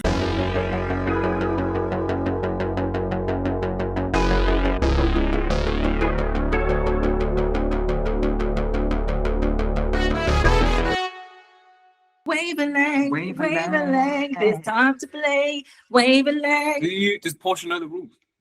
This is what you're here for. Okay, I need to explain the rules. So wavelength, I don't know if you have it across the pond. Maybe call it a different name. But we have a game called Wavelength, and basically an example is I think of a number on a scale of 1 to 10. Okay. On a rating basis. So like 10 is the best, 1 is like the worst. Perfect. And then between you both, you ask me 3 questions, but like category based. So an example for a question would be crisp flavor or chip flavor. Sorry. And then if I was thinking of like the number 3, I'd obviously want to say like, well, it's all subjective. So I'd want to say like, I'd probably say like ready salted, because for me that's salted. Okay. Yeah. But we guess the number. We don't say it out loud. We collectively think what number. The rating. So He'll ask 3 things essentially, like different categories. I'm getting it now. Yeah. He'll ask 3 things, 3 different categories. But we between us think in our minds what it will be. After he's done the third one, we'll then sort of say like the number that we think his thingies are rated at. Might as well. Yeah, we'll start with me. I'll start, and then we'll do another round where you do one. Cool. Okay, so thinking of a number. Okay, I got a number. Okay, cool.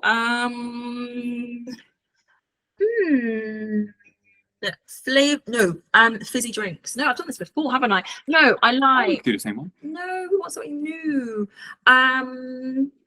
Let's be controversial. Oh. Let's be controversial. Fuck it, Kendrick. Oh. Maybe I was in like a song. Number, I don't know. Fuck it, let me scrap it again. You give like a category question, so like favorite or whatever. That's it. Okay, cool. Favorite. Sorry, I'm not getting it. Favorite time of day. Okay, yeah, there you go. There we go. Okay. Favorite time of day, I'm gonna say. Again, subjective, but I'm gonna say 9 a.m. Okay. Do you want to go with a category, Portia? Let's go with that one's fair. No, I won't give anything away. Yeah. Are you a drinker, Francesco? I drink. I like to indulge in some drinks. Okay.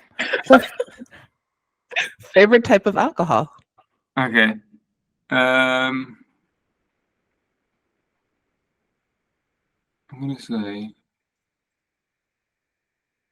gonna go Bailey's. That's a nice drink as well. That's really comforting. It's a nice little swig. Always throw in some coffee. Yeah. Bailey's hot chocolate. My God. Well, maybe I hate it. You never know. Never know. Oh, final one. Category.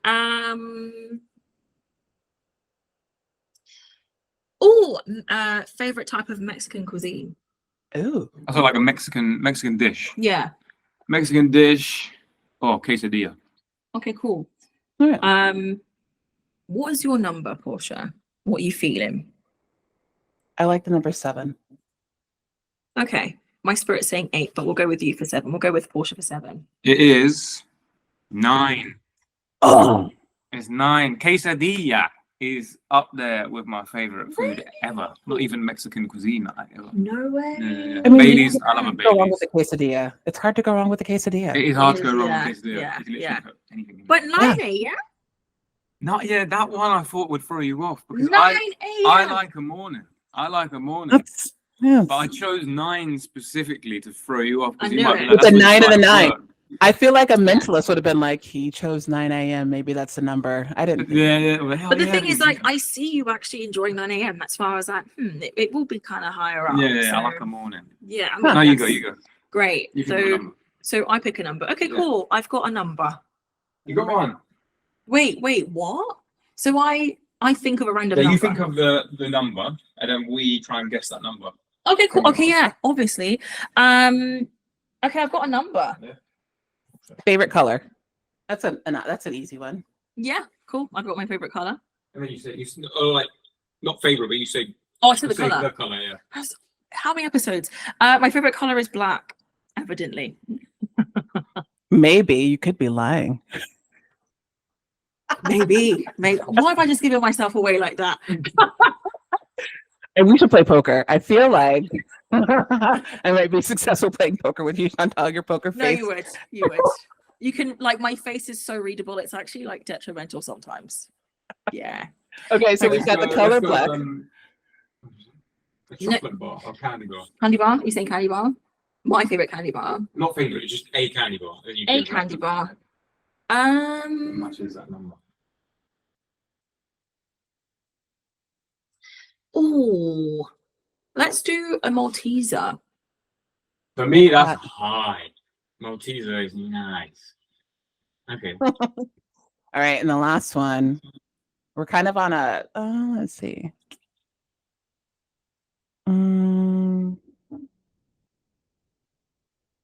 Vegetable. Mm. Ooh. Ooh. Carrot. Okay, so we've got black, carrot, and what is it? Malteser. Malteser.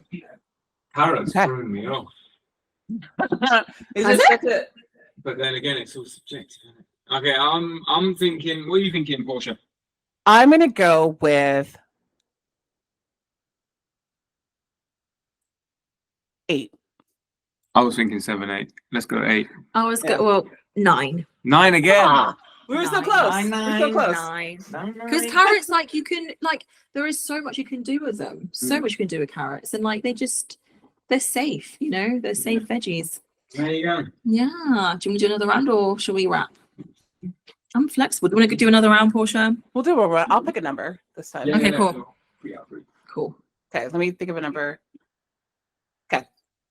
Okay, fab. Month. Yes. Month of the year.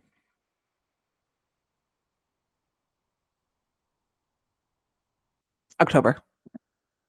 Nice. Autumn. Interesting. Bit chilly. Halloween. Halloween. Do you want to go? No. My brain is now shut off because I'm like, okay, focus mode is done. You can actually relax now. Let's go with type of tool, like DIY tool. Oh. Well, I saw my screwdrivers and I was like, fuck it, why not? I would say a hammer. Oh, that's solid. Literally. I guess the job done. Third one, genre of music.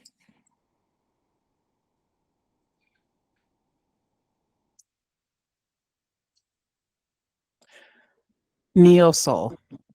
Oh, that's a 10.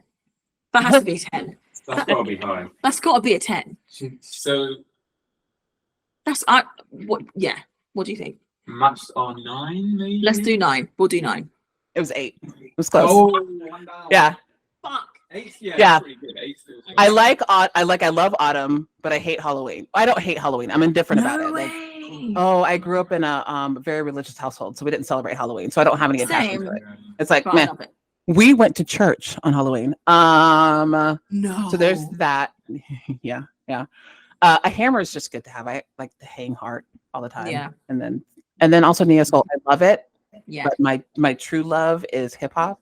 No way. Or by R&B and Neo Soul. So yeah. Amazing. Oh, grand. So the more you know. So that wraps up finally today's episode. For those that are listening, watching, you can find TBC to be confirmed on everywhere you listen to your podcast: Spotify, Apple, Google, Red Circle. I think it even might be on Amazon, I think. Nice. You can watch it on YouTube. Please subscribe and please comment and share your thoughts. TikTok and Instagram, you can find me at _to-be-confirmed-pod. Please follow, share the content and the such. And please, folks, we've got a really good year ahead planned for this podcast. But put in the comment section below, who do you want to see? What would you like to hear? Me and Portia and I, we've spoken about a lot. So anything that you think we've missed, your observations, your personal experiences, please feel free to comment down below. As always, I thank you all across the world for your support. I always say this, TBC will be huge, and I know it. You're just at the very beginning of this journey with me and Francesco. So I will see you all very, very soon at another time. At a time to be confirmed. Farewell, folks. Bye. Okay.